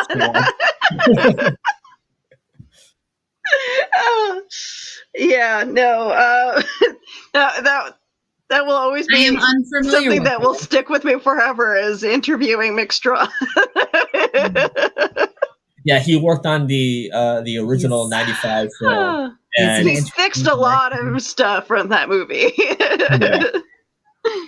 I in the year of doing this podcast, having listened to some of these stories, you're just like, what have I done with my life? Like, I've done nothing with my life.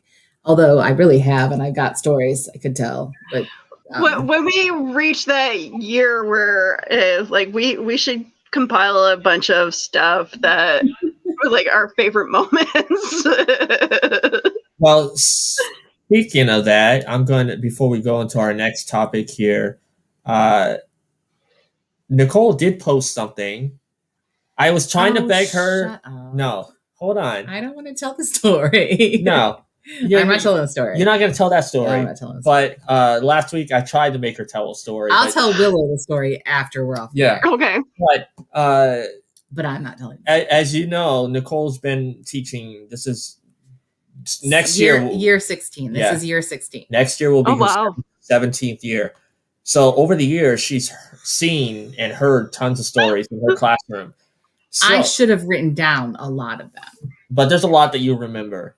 So the idea is to put a book together with her recounting, kind of like her recounting these stories, but also kind of a biography about, her getting into teaching. So a little mix of humor and real life. I would totally read your memoirs. And the title, I love the title. Probably the memoir part is probably right, because it's really going to read more like a snippet, like a vignette kind of thing, because I don't have enough stories to tell, and all the names will be changed because maybe I don't remember some of them, or wish I didn't. Anyways, it's what did I say it was? The Terrifyingly True Stories of a Middle School Teacher. Yes. I wish, because I know when I was 14, I didn't know what they know. And I'm mortified. Some days I'm mortified to the point where I'm like, I don't even know what to do right now. Like, I don't believe I just heard what I heard. Like, let me live in my own little world. I'm happy there. Yeah. And they like and it's not just those kind of stories. I mean, you've seen like kids do funny things. But it's all kinds of things. Like, it's the things I never thought I'd say, like, don't hump pencil sharpener and don't lick the window. Like, things you would say to your 5-year-old are still things I'm saying to 8th graders. Like, why is this a thing? Oh, and how about the time of like falling out of the chair and stuff? God. I'm sure that'll be in there. But you got a lot of support when you posted that. Like, how many people would actually read? And she was surprised. My teacher friends were like, even my non-teacher friends, like, hell yes, I'd read it. But they've listened to my stories, so they know how I tell my stories too. Part of I enjoy hearing these stories because I don't have children, and it just I would probably be like Christopher Titus's dad in many ways, where it's like people are like, no, don't do that. No, wait. Oh, that hurt, didn't it? You're not going to do that again, are you? So before we hop into that final subject, if you were to walk into Books A Million, Barnes & Noble, or whatever bookstore, and you saw this sitting there, you would buy that book to read it? Oh, absolutely. Absolutely. If you're interested, put it in the comments. I'll be working. Let's get this book let's get this book funded. Let's get it published. I want to encourage you to actually write this book. I'm excited and also terrified at my writing ability. But, I mean, I have a writing ability. I just don't know that I can put all of it together, so that it's a coherent, stream of consciousness. Yeah. I mean, would you consider working with other teachers to compile like your essentially horror stories of teachers? I really kind of thought like that might be an interesting, hi John. That would be kind of a fun thing to do, because I know that I'm not the only one that has probably horrifying stories to tell. But also, like, I feel like what we see of teachers on television does not portray us as human beings. So, like, we are not all Mr. Feeney. Or Miss Bliss, or and people just don't have a freaking clue of what you guys go through on a daily basis, and that includes my not prime minister, but the guy running my province. And I will send you the link to what he said later. The guy running our government right now has no clue either. Because having this being the next topic we're talking about, I'm going to put this out there. So apparently there is a change to our civics education. Okay. So I am not 100% sure what it was like before, because I don't teach civics, but there was a change. And so there's just a snippet of the governor talking about how CRT, critical race theory, has no place in the schoolhouse. And I'm a little worried, because for me, I would assume, because I don't know the definition of critical race theory, I have not had time to look it up. I work 2 jobs, so there hasn't been a lot of time. And sleeping is nice. But if there's no room for critical race theory, how do we have conversations in a place where it's safe? Yeah. Because there are a lot of homes where it is not safe to talk about those things, and your opinion will not be heard. So, I'm talking homes in general. It doesn't matter what the makeup of the home is. They could be a white family that doesn't have an understanding of privilege, and they could be a person of color's family who also really doesn't understand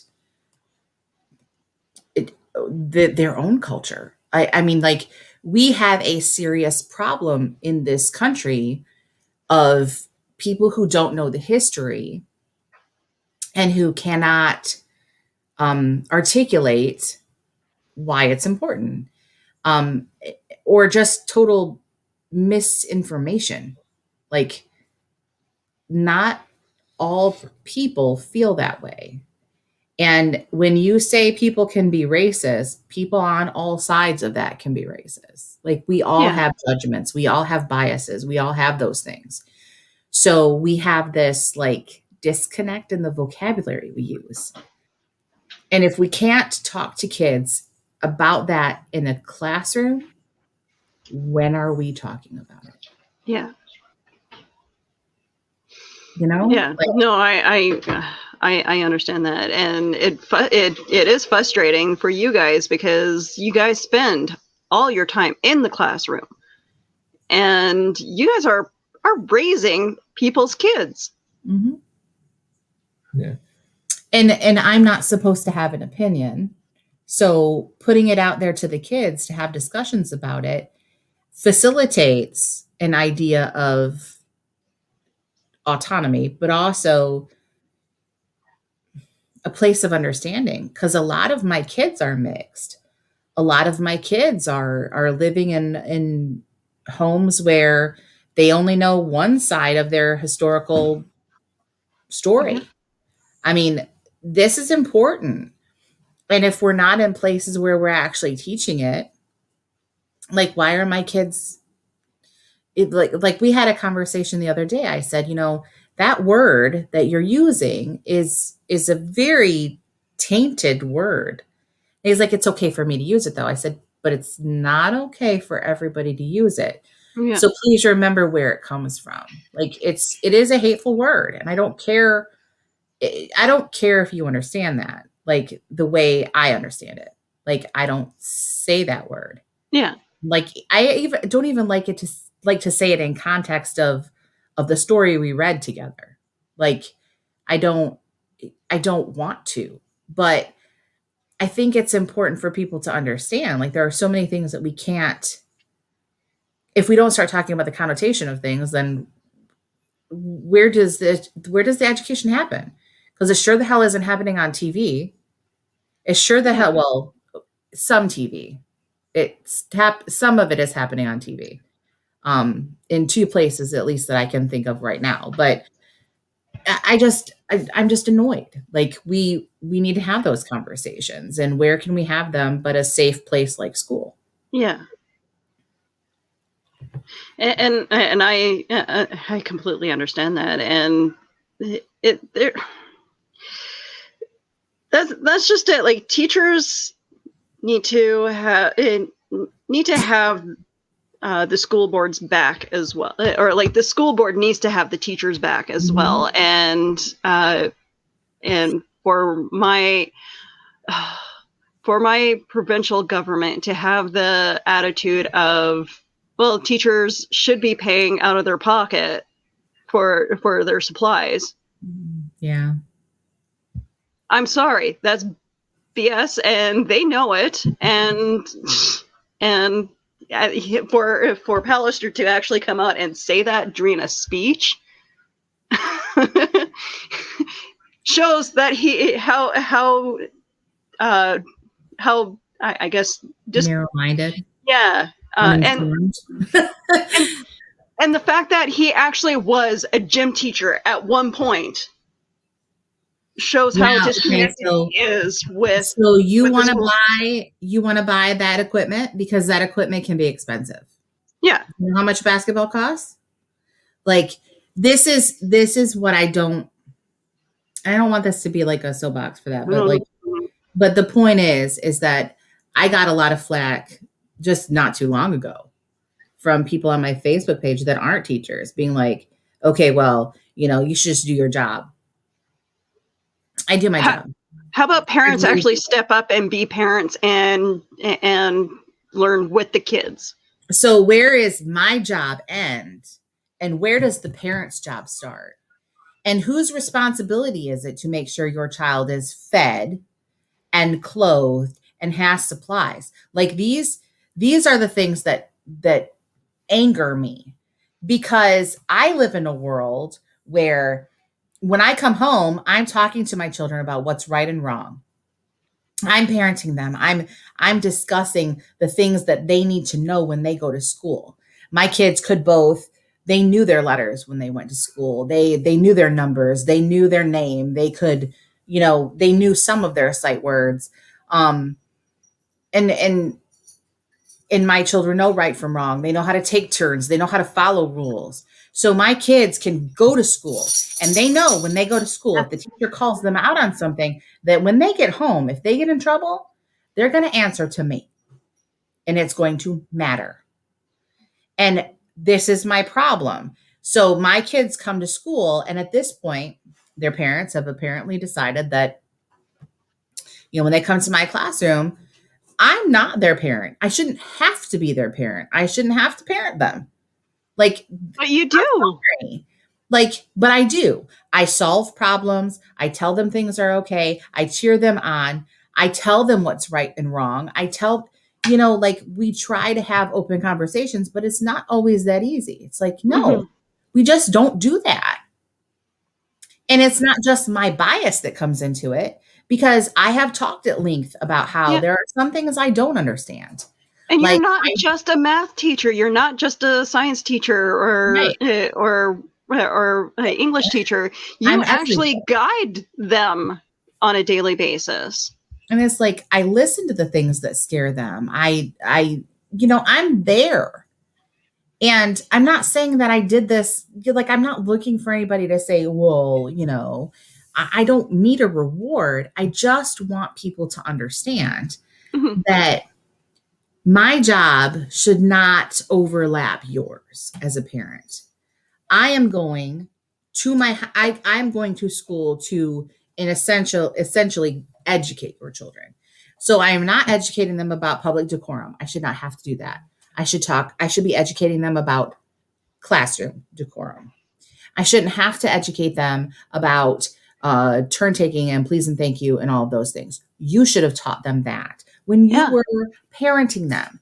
But there are so many people that put their kid in front of a screen. And I'm not just saying, like, I was babysat by the television a lot. I'm not going to say that that wasn't the case. But my mom talked to me and she made me, one, afraid of her, but a good healthy dose of afraid, not, I understand that. Over here.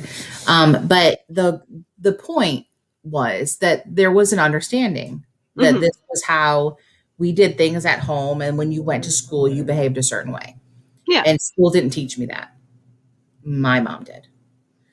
Well, in many ways, school taught me that I had to learn how to protect myself because there was no actual protection for me from bullies.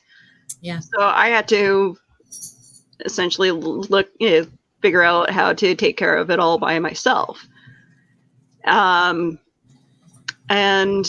I mean, yeah, sure, there was teachers that were trying to figure out how to stop the bullying, but it's just all it was keep track of, keep a log on of all the times that you get bullied, and it's just like when you fill up one frickin' page almost on a daily basis, it's just like where does it stop?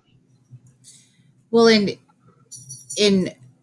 on top of that, it's like I can go to bat for kids and I can talk to them about how they should be nice to each other. And that is your way of guiding them through life, because their parents aren't always there, and understandable, but they should have some compass already inset in them, and it shouldn't have to be instilled by me.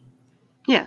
I just don't think that that's how it should be.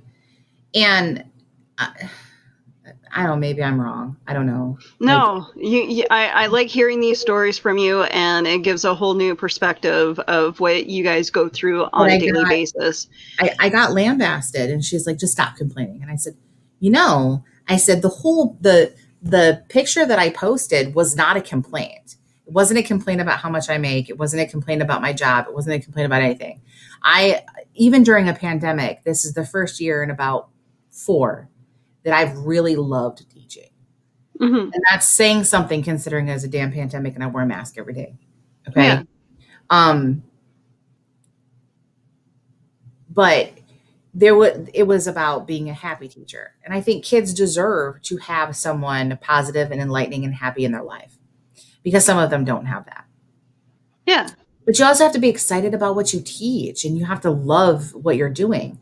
And in general, like them. And these kids look up to you. Like, there were teachers when I was going to school that I looked up to, and the fact that like lots of parents are like, oh, they're just this kind of teacher, and it's like, no, you literally become a guidance teacher on a daily basis to these children. Well, and you're kind of that person that knows what they're capable of and tells them that it's, go on, do it, like, make it happen, because maybe their parents don't see that part of them. I mean, and that's what you're there for. And I'm all about that being my job. But, when you're talking to someone who's in their, 60s and who refuses to see it as anything other than, well, you should be doing, and I'm like, no.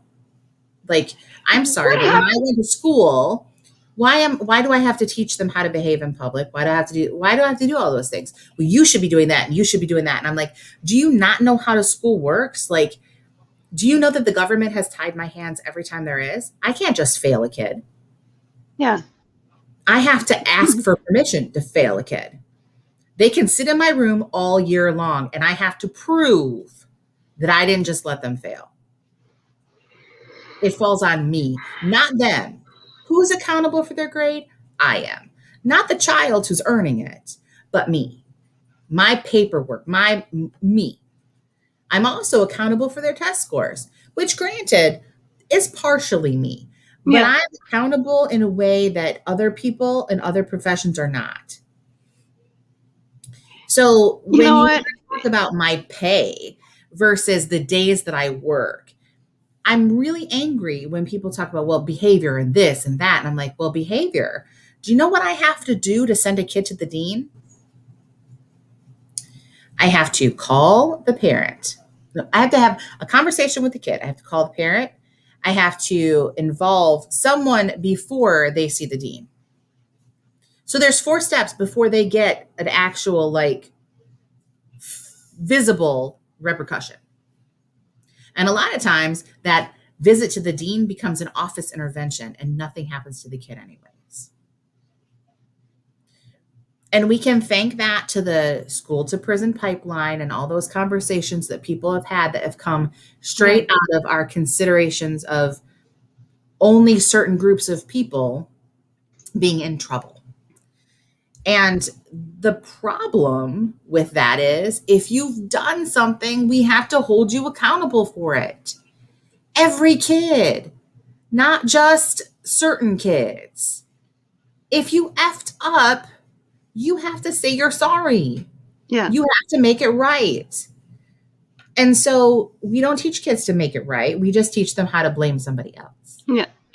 Great. And let's be honest here. A lot of times when I brought home homework, the reason why I brought home homework was because I could not do it in class. I was scared to even ask the teachers if I didn't understand something. So I struggled to do the classwork. I brought my homework home, and do you think I had any of my foster parents to help me? No, not a freaking clue. So but my thing is that is the teacher's job. That is the teacher's job. But parents also need to step up as well and try to help understand the work as well. And but also, just make it a place of education. Just make education important. Don't tell your kid they're going to become a YouTuber. Don't tell your kid they're going to become a professional athlete, because if they're not playing ball now, they're not going to. If they're not singing publicly now, they're not going to. Stop telling them that that's going to be something they can do. If they're not starting it already, they're not going to do it. Yeah. So I'm not saying squash their dreams entirely. I'm not saying nobody can become something. I'm just saying make education important. Yeah. Make it so that they're willing to learn, even if it's not in a college, track. It could be a vocational track, but tell them that this is the first step. Like, you have to pass 8th grade and be able to read in order to go to a vocational high school. Yeah. If you can't read, you can't do anything. That's another thing. Parents should be reading with their kids every night.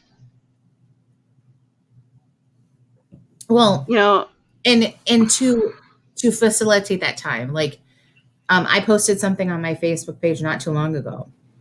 There's a conversation about starting to read Fahrenheit 451. And the teacher had the kids, while they were working silently at their class, get up and make a tally mark every time they got a notification on their phone. I love that post, by the way. That's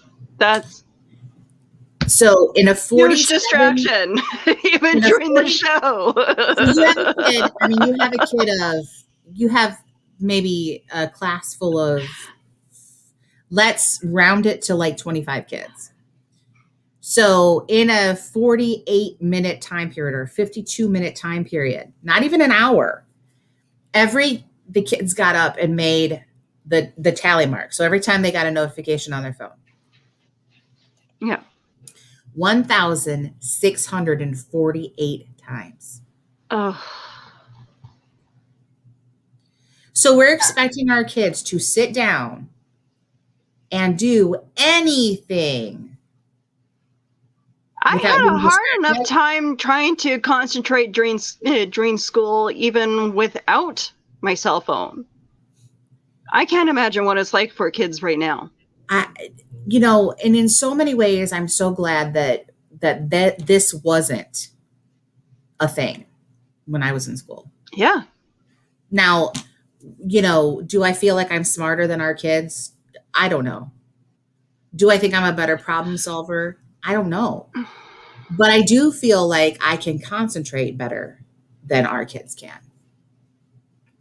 There is no multitasking. I don't give a shit who you are. There is no multitasking. Critical thinking has definitely gone down to crap. Nobody has common sense.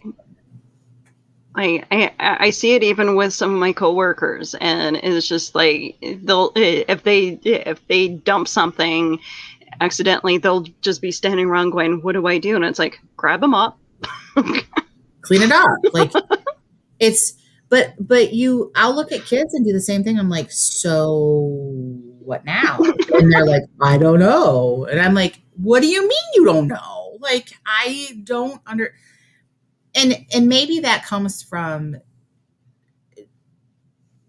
just being raised in a home that didn't have so many distractions. Like my mom didn't have a phone in front of her.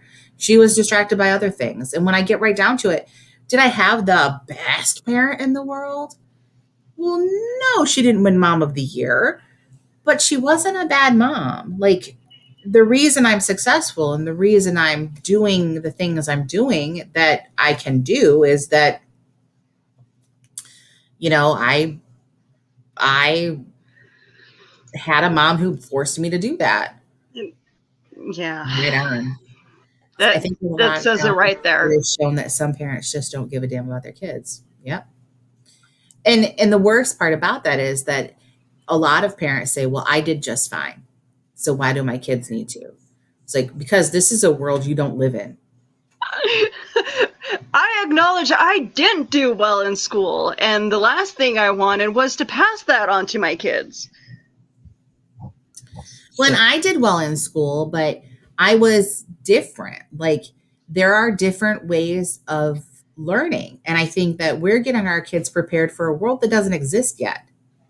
So we're educating them for a world that doesn't exist. So speaking about things going on in the world. Yeah, I guess we probably should be talking about this, right? Sure. Yes, I turned the show into my soapbox. I'm sorry. No. If you're interested in the post, it is on my Facebook page, and all of the comments that went along with it, it's there. Okay. The post as far as the argument about what teachers do and what teachers should make. And then the post about Fahrenheit 451. Okay. I mean, it's worth looking at. I'll find that speech that that Pallister said about teachers, and I'll post it to you. I know I posted it the day that it happened, and I think I mentioned you, but in the comments, but I don't. But whatever. And when I'm working, it's so hard. Like sometimes when I get home, I just don't have time. Like I don't always look at my phone. Yeah, it infuriated a lot of people here, and I'm sure it will infuriate a lot of other people too. Just knowing that you guys have already the lack of support from Congress, from your government, from everybody, and but they want to rake us through the coals when kids don't do well. And the first thing is stop testing our kids so much. I live in a province whose test scores are of the lowest, and my government just continues to ignore that as an issue. My issue with a lot of that is that we're not looking at the real reasons why those things happen. So because I live Sorry, go ahead. Let's fix the problems that cause those things. So the real issues are who is being underserved. Poverty. So you want to talk to me about why these kids are having the trouble they're having. Well, do outreach with their communities. Make sure that they have the things they need. Make sure they have supplies. Make sure they have books at their house. Make sure that someone in the house can read. Open up opportunities for language learning.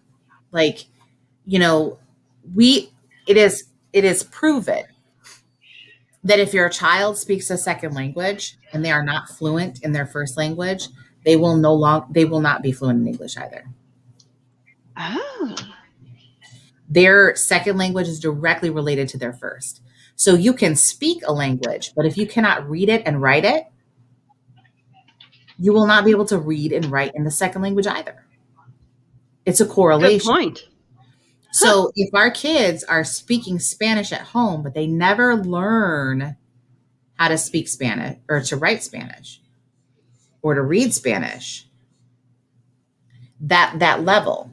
So the kids that I had that were learning Spanish at the same time they were learning English, they might have been delayed a little bit, but at least the languages were always pretty equal. Yeah. So I always talk about one of the sweet babies that I talked to with when I did my student practicum at the EDC in Michigan at the university. And his mom was Japanese, his dad was Spanish, and we spoke English at the center. So he was consistently hearing 3 languages. And so his mother only spoke to him in Japanese, dad only spoke to him in Spanish, and we only spoke to him in English. So even though his speech was delayed, it wasn't that he wasn't learning it, it's that he wasn't producing it because he had to code switch with each of the groups of people that he was speaking to. Huh. So when he started talking, he was speaking 3 languages. 3 different languages. Wow. And so, you're doing your kids a favor. But what if you don't read or write your language? This is the understandable That's thing. like the perfect candidate for the business world. Yeah. I mean, you got the best of all the worlds. You can do business on any level. Yeah. Those are the people that they use to send traveling. You know what, Terry? I think we should make this comment viral. Yeah. So, you're absolutely 1,000% right. There's nothing wrong with the parent learning at the same time as the child. You're teaching them that it's important to learn something, learning a new skill. Why? Because you're supposed to know everything as a parent? I learn all kinds of things. So we should hop into our last subject because it is pretty deep. Yeah. Okay.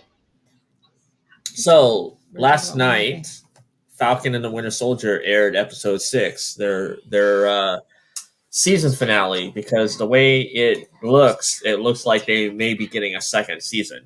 Oh, okay, they are. Okay.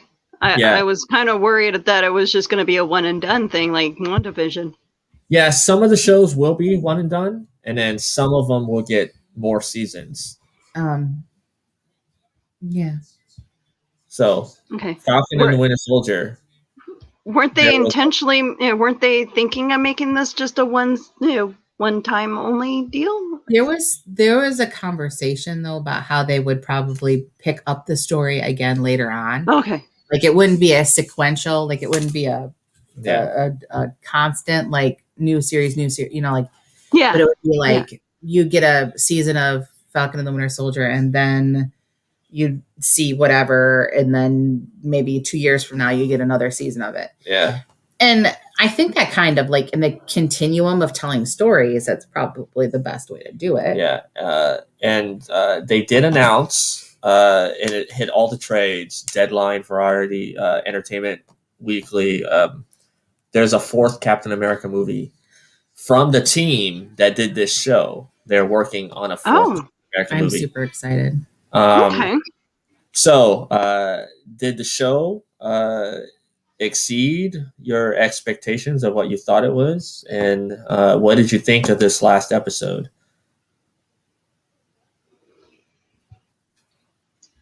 Honey.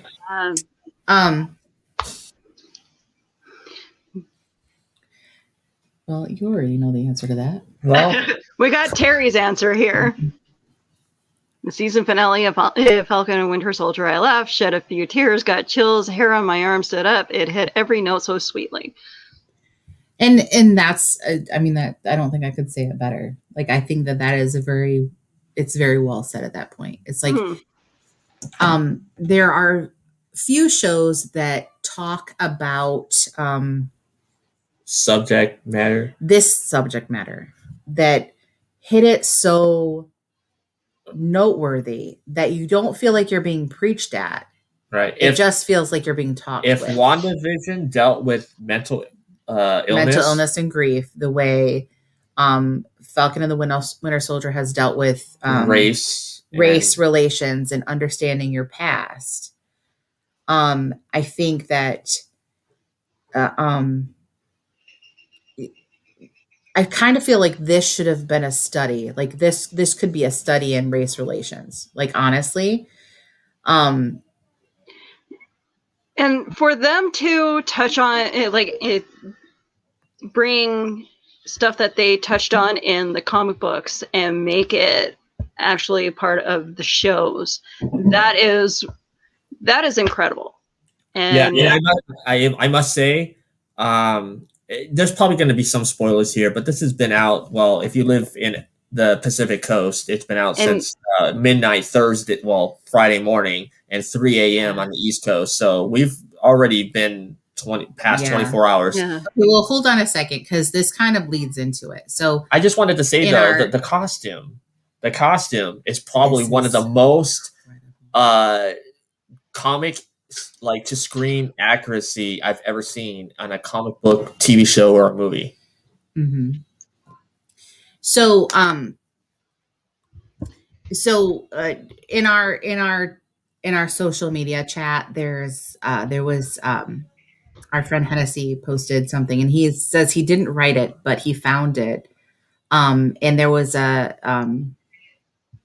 and so he says, I didn't write this, but I thought it was really cool for anybody who wants to receive it. If not, that's cool too. X-Men is about civil rights. If you didn't get that, you didn't get X-Men. Black Panther is about colonization. If you didn't get that, you didn't get Black Panther. Captain America literally fought Nazis. He is the embodiment of fighting the alt-right. If you didn't get that, you didn't get Captain America. The Empire of Star Wars is fascist. The Rebel Alliance are anti-fascist. If you didn't get that, you didn't get Star Wars. Doctor Who is about an alien fighting for all of humanity in spite of a totalitarian regime. If you didn't get that, you don't get Doctor Who. The Punisher isn't meant to be a role model for police or armed forces, so much so that the writers of The Punisher made him actively speak out against it in the comics. If you didn't get that, you didn't get The Punisher. Deadpool is queer. He's pansexual. Fact. If you didn't get that, you didn't get Deadpool. Star Trek is about equality for all genders, races, and sexualities. As early as the mid-60s, it was taking a pro-choice stance and defending women's right to choose. One of its clearest themes of accepting different cultures and appearances and working together for peace. It's also anti-capitalist and pro-vegan. If you didn't get that, you didn't get Star Trek. Superman and Wonder Woman and a whole host of other superheroes are immigrants. The stance of those comics is pro-immigration and pro-equality and acceptance. If you didn't get that, you didn't get Superman or Wonder Woman. Stan Lee said racism and bigotry are among the deadliest social ills plaguing the world today. If you're bigoted or racist, you didn't get any of those characters I created. The stories we grew up with all taught us to value other people and cultures and to treasure the differences between us. Only villains were xenophobic or sexist or racist or totalitarian. I can't understand how anyone could have missed that. If you're upset that there's a black Spider-Man or a black Captain America or a female Thor or that Miss Marvel is Muslim or that Captain Marvel was pro-feminist or any of the other things right-wing fans say is stealing their childhood, you never got it in the first place. The things you claim are now pandering to the lefties were never on your side to begin with. If you consider yourself a fan of these things, but you still think the LGBTQ community is too in your face, and you have a problem with Black Lives Matter or want to take the country back from immigrants, then you're not really a fan. Geek culture isn't suddenly left wing. It always was. You grew up to be tolerant. You grew up to be intolerant. You became the villain in the stories that you used to love. And I got goosebumps when I read it. I was like, that speech that he gave. We talk about having these conversations, and they're not fun conversations to have because we have to admit our own ignorance. But when you listen to Falcon, Captain America, when you listened to that last, I really think maybe the last 2 episodes, it became very with Isaiah Bradley, very apparent that the struggle is real and that there is an understanding of all of these things that have been learned that were the hidden agenda of a lot of our history, is that Isaiah Bradley says like nobody cared and they didn't stand for anything. They put me in prison. They didn't listen. They didn't care. And his story is forgotten. And I think maybe in the plight of Carly even is really the truth that, she says, this is for everybody they left behind. Well, they left everybody of color behind, like, or everybody who was different, like women, anybody who had to work so hard to be considered a full person, and not property. And I don't want to make anybody's plight more than anybody else's, but and this still sticks out to me is when Bucky says to him, he said, I did not realize what it would have been like for you to hold that shield. And the conversation we had after the show was as simple as in the 30s and 40s, when all of that was what they were saying, when that was like the issue was the Germans and the Nazis, their mentality was to fight for what they believed in. And they did. They were fighting for the equality. And they didn't think of it as a color thing. They thought of it as a life thing. Yeah. I mean, even when James and Steve were growing up in Brooklyn, they didn't see color. He might have been a white guy, but he didn't realize there was this other plight that he didn't know anything about. And he had to admit that. Like when he said, I'm sorry that I said that. I didn't realize. And that opened a conversation where they actually talked about how they both felt about it. And, I think that that's part of our problem as a society, is that we're not willing to talk about it and admit that we're wrong. And unfortunately not. Some of us are not wrong because we're ignorant. We're ignorant of the experience. We didn't have that. And I'm upset, like in general, like when people call people names or they call people out for being stupid, because you're only able to understand things that you can experience. So if you've never seen it, like I said before, if you've never seen it, how do you know? So people get angry because, I grew up in a I grew up in a pretty white town. Like we were It was not a thing. Don't use that. Um, and and so when I went to work in a very diverse, very mixed area, it was more of that. My skin color made me a villain. And I didn't think that way, but I also didn't realize why. But then I had to think about it. It's like I never saw it until I went to school and saw um, all kinds of people of color, like, I mean, college, and saw people of color doing all kinds of like different jobs and different roles, and seeing that. I never saw that when I was a kid. Like, I didn't see. What I saw was people of color being the general, ghetto type stereotype. That's what I saw. That's all the people I had. That's all I saw. That's all I knew. I didn't see Yeah. people that were black and lawyers. I didn't see Asian businessmen. I didn't see that. And it was just because of where I lived, that small, area that I only had my that's all I had information from. Yeah. And, So, and unfortunately, also bigotry runs rampant with the Christian faith too. mm-hmm. And if you honestly believe in a God that tells you that you shouldn't respect the gay community or people of color, you need a new religion. Mm-hmm. Because that is not what the God that I grew up with being taught believes. This is what I liked about this show, though. Like, I know I see it a lot. A lot of people complain that Disney is too woke and whatever. And like, they're like, we're tired of you putting this in Star Wars and Marvel and all your Disney movies. But think about it. Marvel was woke before it was cool to be woke. Like, Stan Lee was on the front line of the Civil War.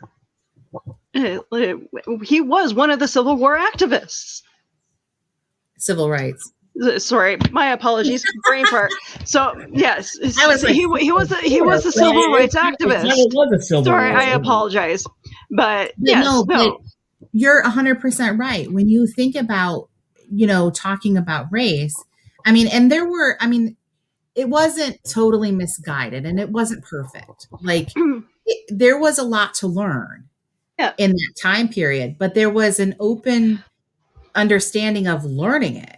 Like, there was conversations that were being had that meant that people said, well, you had all of these diverse groups of people come together to create art for this company and become, to become woke, you have to understand other cultures. And, I think Hannah, what is his first name? I'm just reading this here. I know. Yeah. 1 second. So he said, so when it comes to our Asian population, he says, maybe just stop coloring them yellow. Oh, Larry Hama. Yes. It was just that simple. And there were limitations to what they could produce in the first place. But no, I think this is important too. Most people in Northern California. What am I doing? I can't read either. Can't talk, can't read. Northern Ireland from Catholic or Protestant backgrounds go until the age of university before they meet someone of the other side. I mean, really, like, and that's within a rather small country. Like, and this has been going on for centuries. It's not like it's new. No. When it came to Steinbeck, like, there was a few Filipinos that I knew of that lived in the small town, but there wasn't a whole lot of people of color. Now it seems like there's been an expansion of families moving there. But no, like, Steinbeck, it was mostly a white Mennonite community. Mm-hmm. Yeah. And I think that, when we talk about having those tough conversations and thinking about the other side, whatever our side is, I'm never going to know what it's like to be male or Black or anything other than what I am. My own experience dictates what I have, as far as knowledge, but my growth is dictated by the people that I'm talking to and learning from. And, you have to have people that are willing to have those conversations with you, and you have to trust them enough to understand when they say, you're just getting cameos of all the animals we have at our house. Take the snake, right? And just, I don't even, now I forgot what I said. Go away, you're distracting me. Brighton, go, please. No. Go. Shush. Yes. I made a post the other day, like remembering a time where I had talked with a family, a Muslim family, and these women had their kids in their van, and I guess it was just like them being out on the town with their kids and having like women's night or whatever. Mm-hmm. And they came to Starbucks to get themselves a drink, and then they were going to go to Tim Hortons to get their husbands a drink. They ended up coming back because Tim Hortons had nothing that they wanted to serve to their children. And we ended up talking for like 10 minutes and how much, the Muslim community loves Starbucks, and how and they like Tim Hortons, but this family in particular loves their Starbucks better. But because Starbucks has opened up a community base with families, and mm-hmm. and we're willing to actually talk to people. Tim Hortons, if you walk into a Tim Hortons here, people are rude. They mm-hmm. don't talk to you. They're not friendly at all. There's there isn't a warmth. And unfortunately, that's you need. Starbucks prides itself on giving people a welcoming face, and we call it the third place. Like, people will come to us before they go to any other restaurant to to grab their coffee, sit down, and chat with us, because we are so welcoming. But that's how things start. Like, that's how conversations start. That comes from that trust of saying, I welcome you in here, and let's talk about whatever, even if it's the weather. Like, I think that we don't give ourselves that chance anymore. Like, yeah. We're so quick to rush to judgment and to say, well, I can't do this because of this, or some ridiculousness. I mean, like, just, if we talked about the things that bother us, we find out that the things that are important are the things that make us human. Yeah. That's what this show, I think that, when he talks, I mean, when Falcon American, whatever, the new Captain America, says about, he says, I'm a Black man, and there's a million people that don't like the fact that I pick up the shield and keep on fighting. It's like, if that's not a direct allegory for what's happening right now, I don't know what is. And that speech he gave, he was giving it to government officials. Like, he is giving it to the people that needed to hear it. And it's being broadcast live. And it was like shown to the world. And in I didn't cry. Like, I thought I'd cry a lot more than I did, but I did cry. I did cry a little. But there's this like magic that happens when you see someone say, I still believe. Yeah. Like, I'm fighting for this, and this is important to me. And I'm not a super soldier, and I'm not, I'm not a superhero in the grand scheme of things. Like, I don't have a metal arm and I don't have these things, but I have training and I have heart and I have an unbreakable spirit. And that should be what people see. Yeah. Like, that right there, like, because Isaiah Bradley says to him, well, it wasn't, Malcolm or Martin or, whatever, but he's like, it'll be remembered, it was important. And I think that the end made you cry, though. The real part of that is keeping that fight, like, finding that it's something worth fighting for. Like, humanity is worth fighting for. Your country is worth fighting for. All of those things is worth fighting for. And it's moments like that that is important in pop culture because, I grew up reading a lot of comic books and, a lot. Transcribed that speech. I don't know. Could probably, maybe they probably wouldn't have it on YouTube, eh? Maybe not. I'd hate to get flagged at this point. But yeah, no, but things like that is important in pop culture because it allows us to grow as a community of nerds, and and it's actually real. Like stuff like the super soldier serum is based on reality and what they did to people during the war. Like they actually tried to make their super soldiers stronger and yeah. Well, and it's a lot about forgotten. Like, we all want to be remembered, and we all want to be. We want our fight to matter to somebody, and I think that it's important.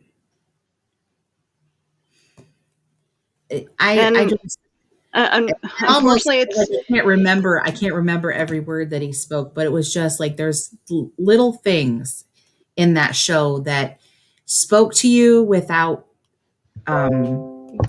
We need that hard dose of reality, but spoke to you without spanking you. Like I don't want to be condemned. I want a conversation. Like, I don't want you to tell me that I'm stupid. I want you to inform me. Like, that's the, like, it should be a conversation. It shouldn't be you telling me that this is how it is.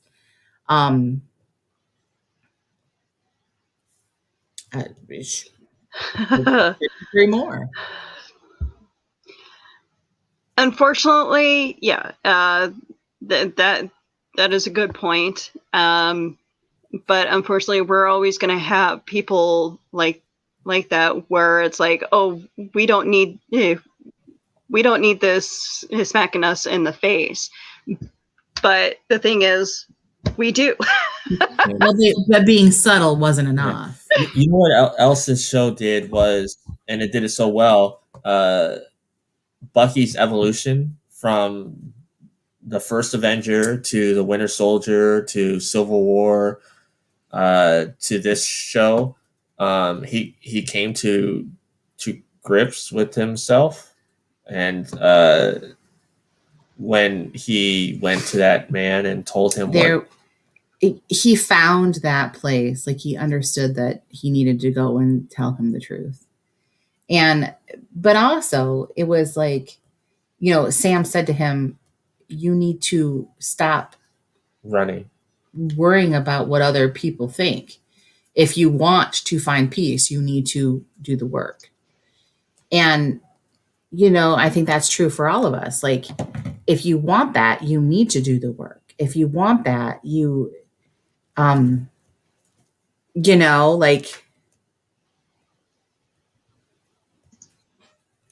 oh yeah.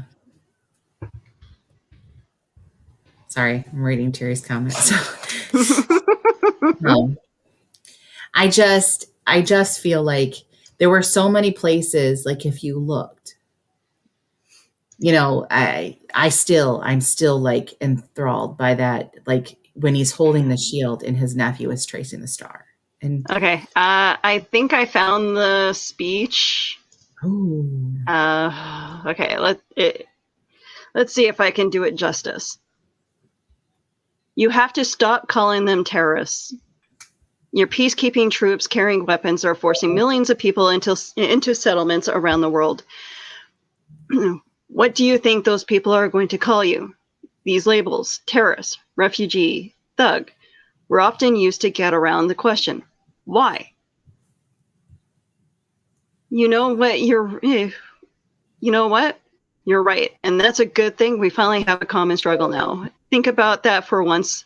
All the people who've been begging, and I mean literally begging for you to feel how hard any given day is.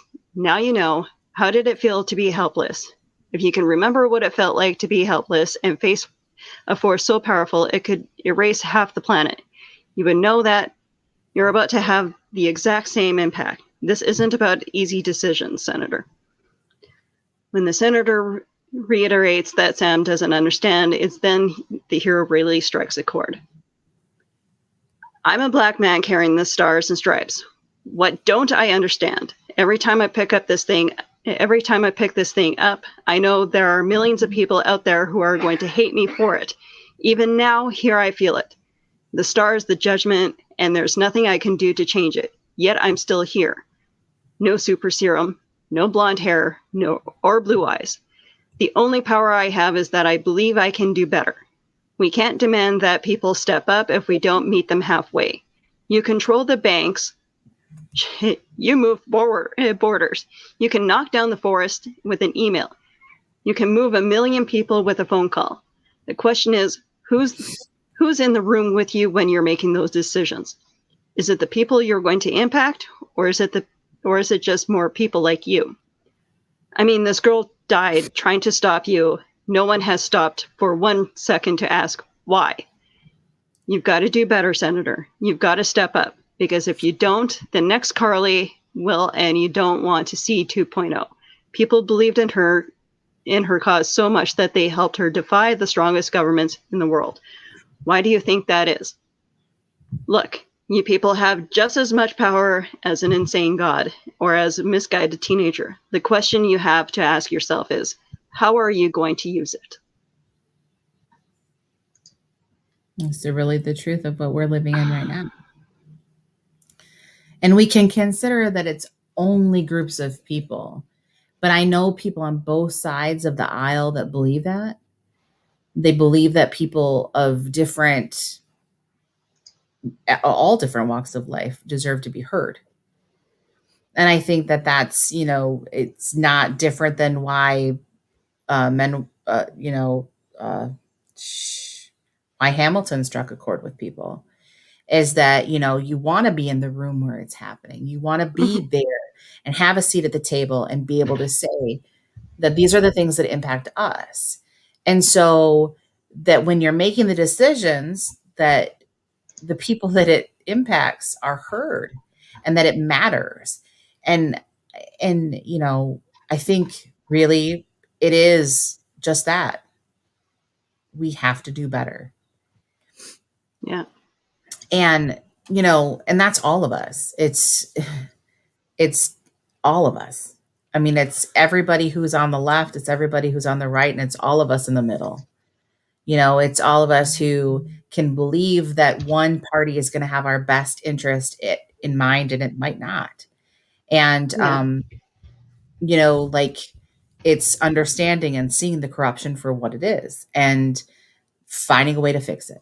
And I'm sorry, but that might sound political and that might be far from what we need to do. But if we're not being real nerds and reading into what is being said, then we aren't going to be in the room where it's happening.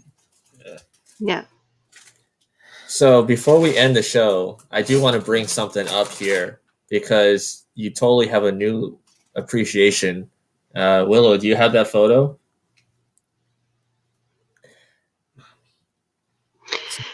So Yep. your new appreciation The ones in the fridge. for the man known as Sebastian Stan. I did not realize I just didn't know. Like I did not know. I mean, he's very nice to look at. I'm not going to say that, but there's like listening to them give interviews together was everything. Like it was everything. And then you kind of understand the little conversations that Bucky and Sam have, like the what was it? He's like, I kind of heard, the part about, and he's like, I didn't listen to the whole speech, but I heard this part. And it was that whole like, just giving each other that little bit of like razz back and forth. Yeah.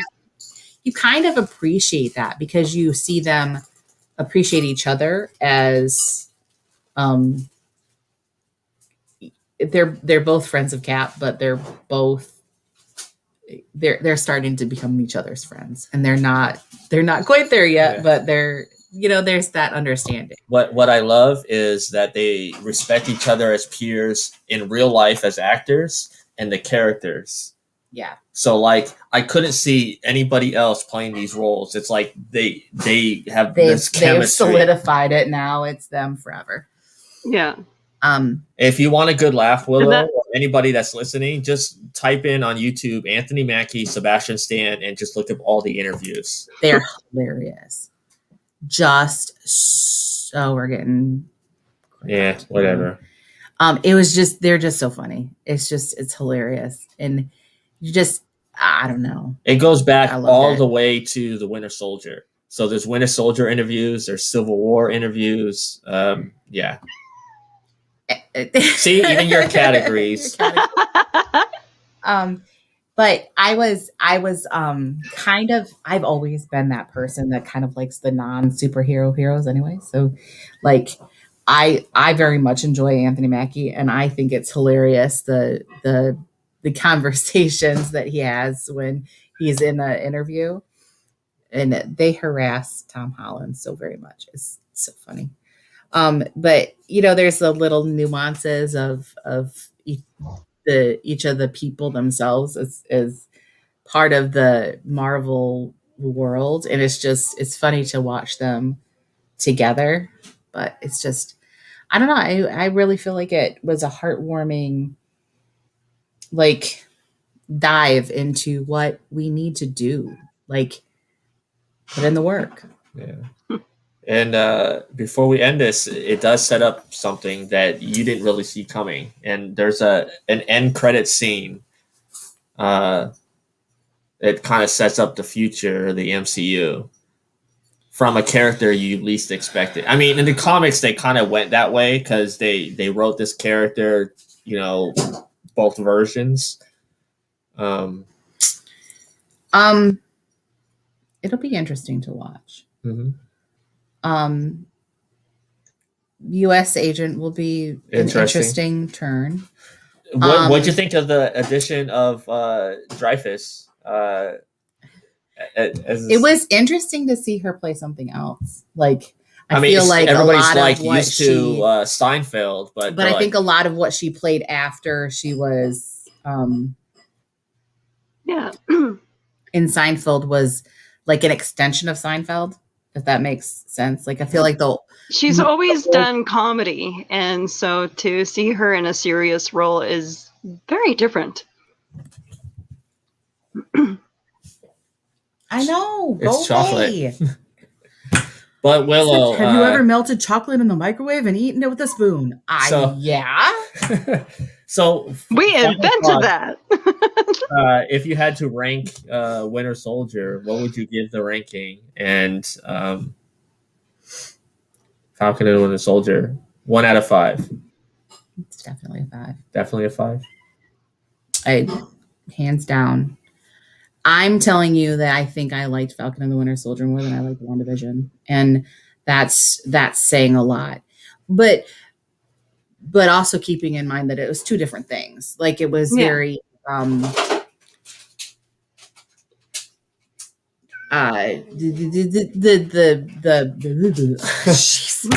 words.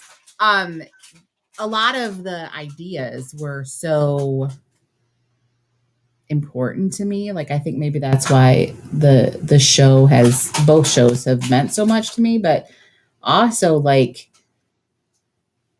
the writing was just really, I don't know, you got an insight into a lot of the characters, which I love. So you're looking forward to this fourth Captain America film with the team from the series. Yes. I am very upset about what happened with Sharon Carter, though. Like, I am very upset by that. Yeah. And you're also upset we have to wait a month for the next Marvel series, which is June 11th, Loki. But see, I'm not even really upset about that because I don't know how I'm going to keep track of the Loki series anyways. Like, I'm just not that smart. Like, I'm really not. I mean, if you're a Star Wars fan, May the 4th is the first episode of the Bad Batch. So, and that'll be fun too. I'm not saying like you're getting your nerd love in. Yeah, they're trying. Disney is doing it smart. They're trying to spread. Each month we're going to get something. Well, and I'm okay with that. It's just like June is Loki, and I just don't know.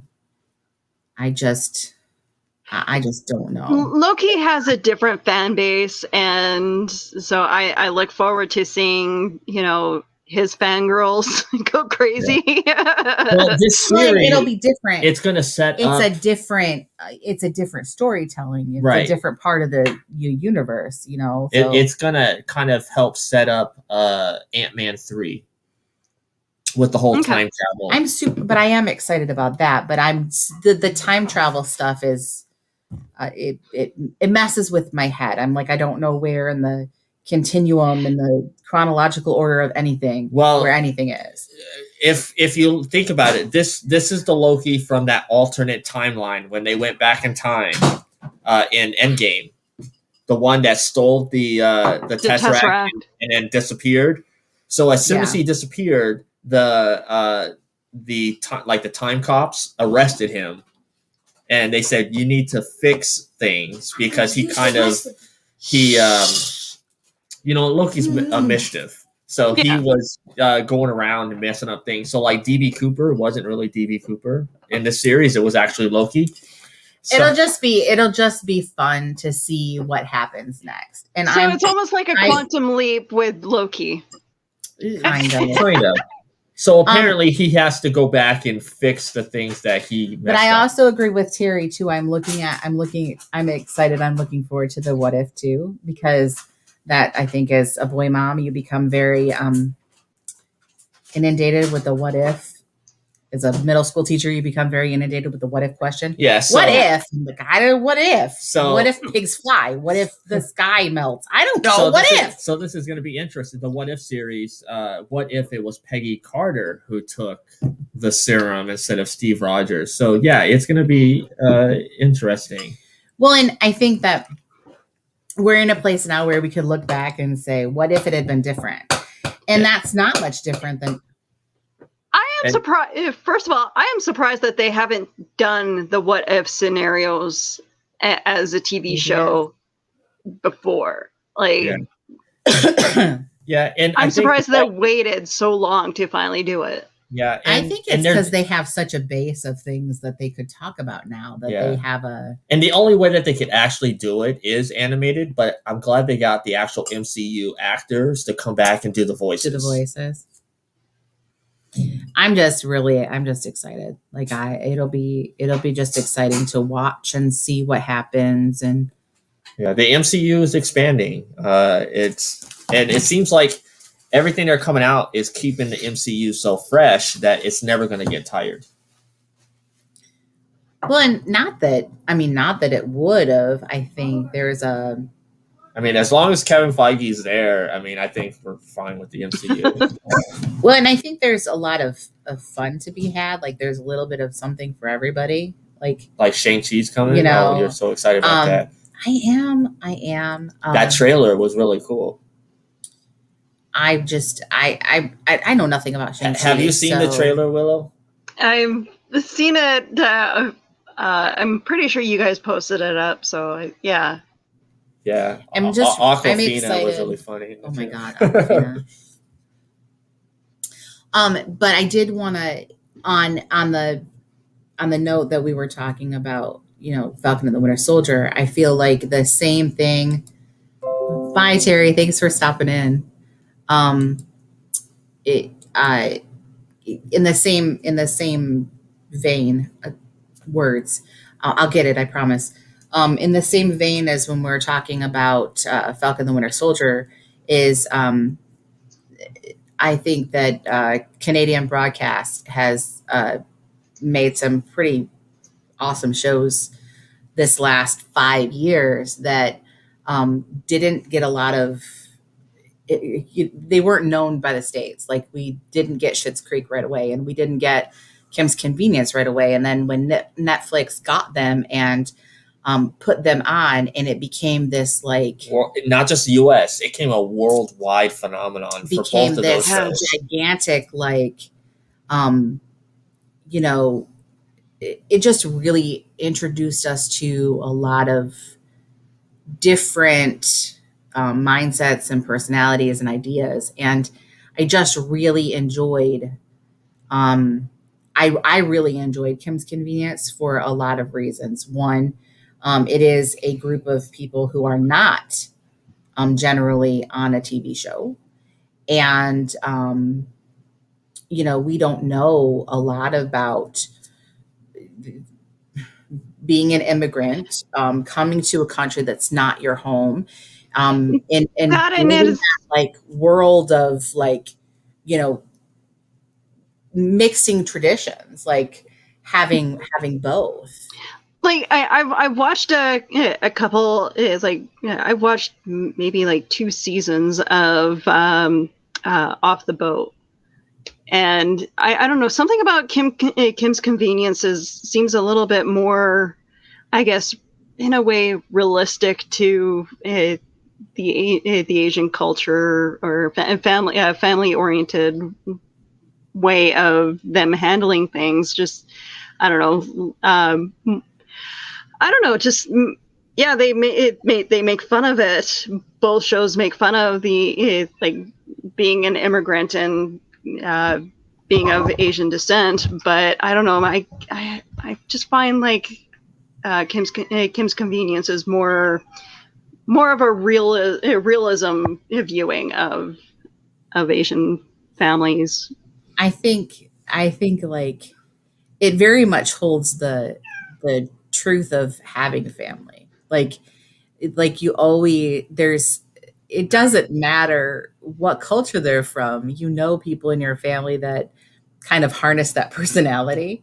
So it just becomes it doesn't matter that they're Asian. You kind of feel they're Asian. You understand that, but you feel this kinship to them, because you're wow, my family is just as weird and just as crazy. And if you have not watched Kim's Convenience, it's on Netflix. Season 5 should be coming out here soon. The best way to describe it is it's an Asian version of the Gilmore Girls. It has characters, it has the quick whip writing, if you've seen Gilmore Girls, you'll understand what I mean when you watch Kim's Convenience. Yeah. There's just so much truth and so much love in that.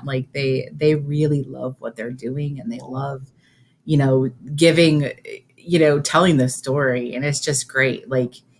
I don't know. I didn't necessarily watch it because they were Asian. I watched it because they were a family, and they had all kinds of crazy things that happen, and how much of that is really true to us, just to everybody. I think our differences make us less attuned to what makes us the same. It's what makes it funny isn't the fact that it's a stereotype. It's the fact that it's real. Your parents are like that, and it does not matter if they're Asian or if they're Hispanic, there's like little nuancy things that you're like, oh man, that's definitely dad. Like that's definitely mom. That's definitely, whoever. So it's just funny to kind of see it play out in different cultures and different ethnic backgrounds. I will have to say there's a woman that I follow on Facebook. She used to be a broadcaster here in Winnipeg, and she works for City TV as a producer. And her name is Pei Chen, and some of the stories that she writes on Facebook pertaining to her family and what she like her parents, their adventures is just freaking hilarious. So if you guys have a chance, go find Pei Chen, her Facebook page, or any of her social media stuff, and just it's. She goes into details of life in Canada as an Asian immigrant, and just her family is just hilarious. You'll have to give us a link to. Send us a link. I don't really know. Yeah, I don't know how to spell anything. Well, first of all, I don't know how to spell it in English because I'm a terrible speller. But when you start adding together, okay, there we go. So when you start putting in the way people say other, ask my students, they know. Yeah. But before I have Willow ring the bell, I just want to say, in the words of Appa from Kim's Convenience, okay, see you. We love.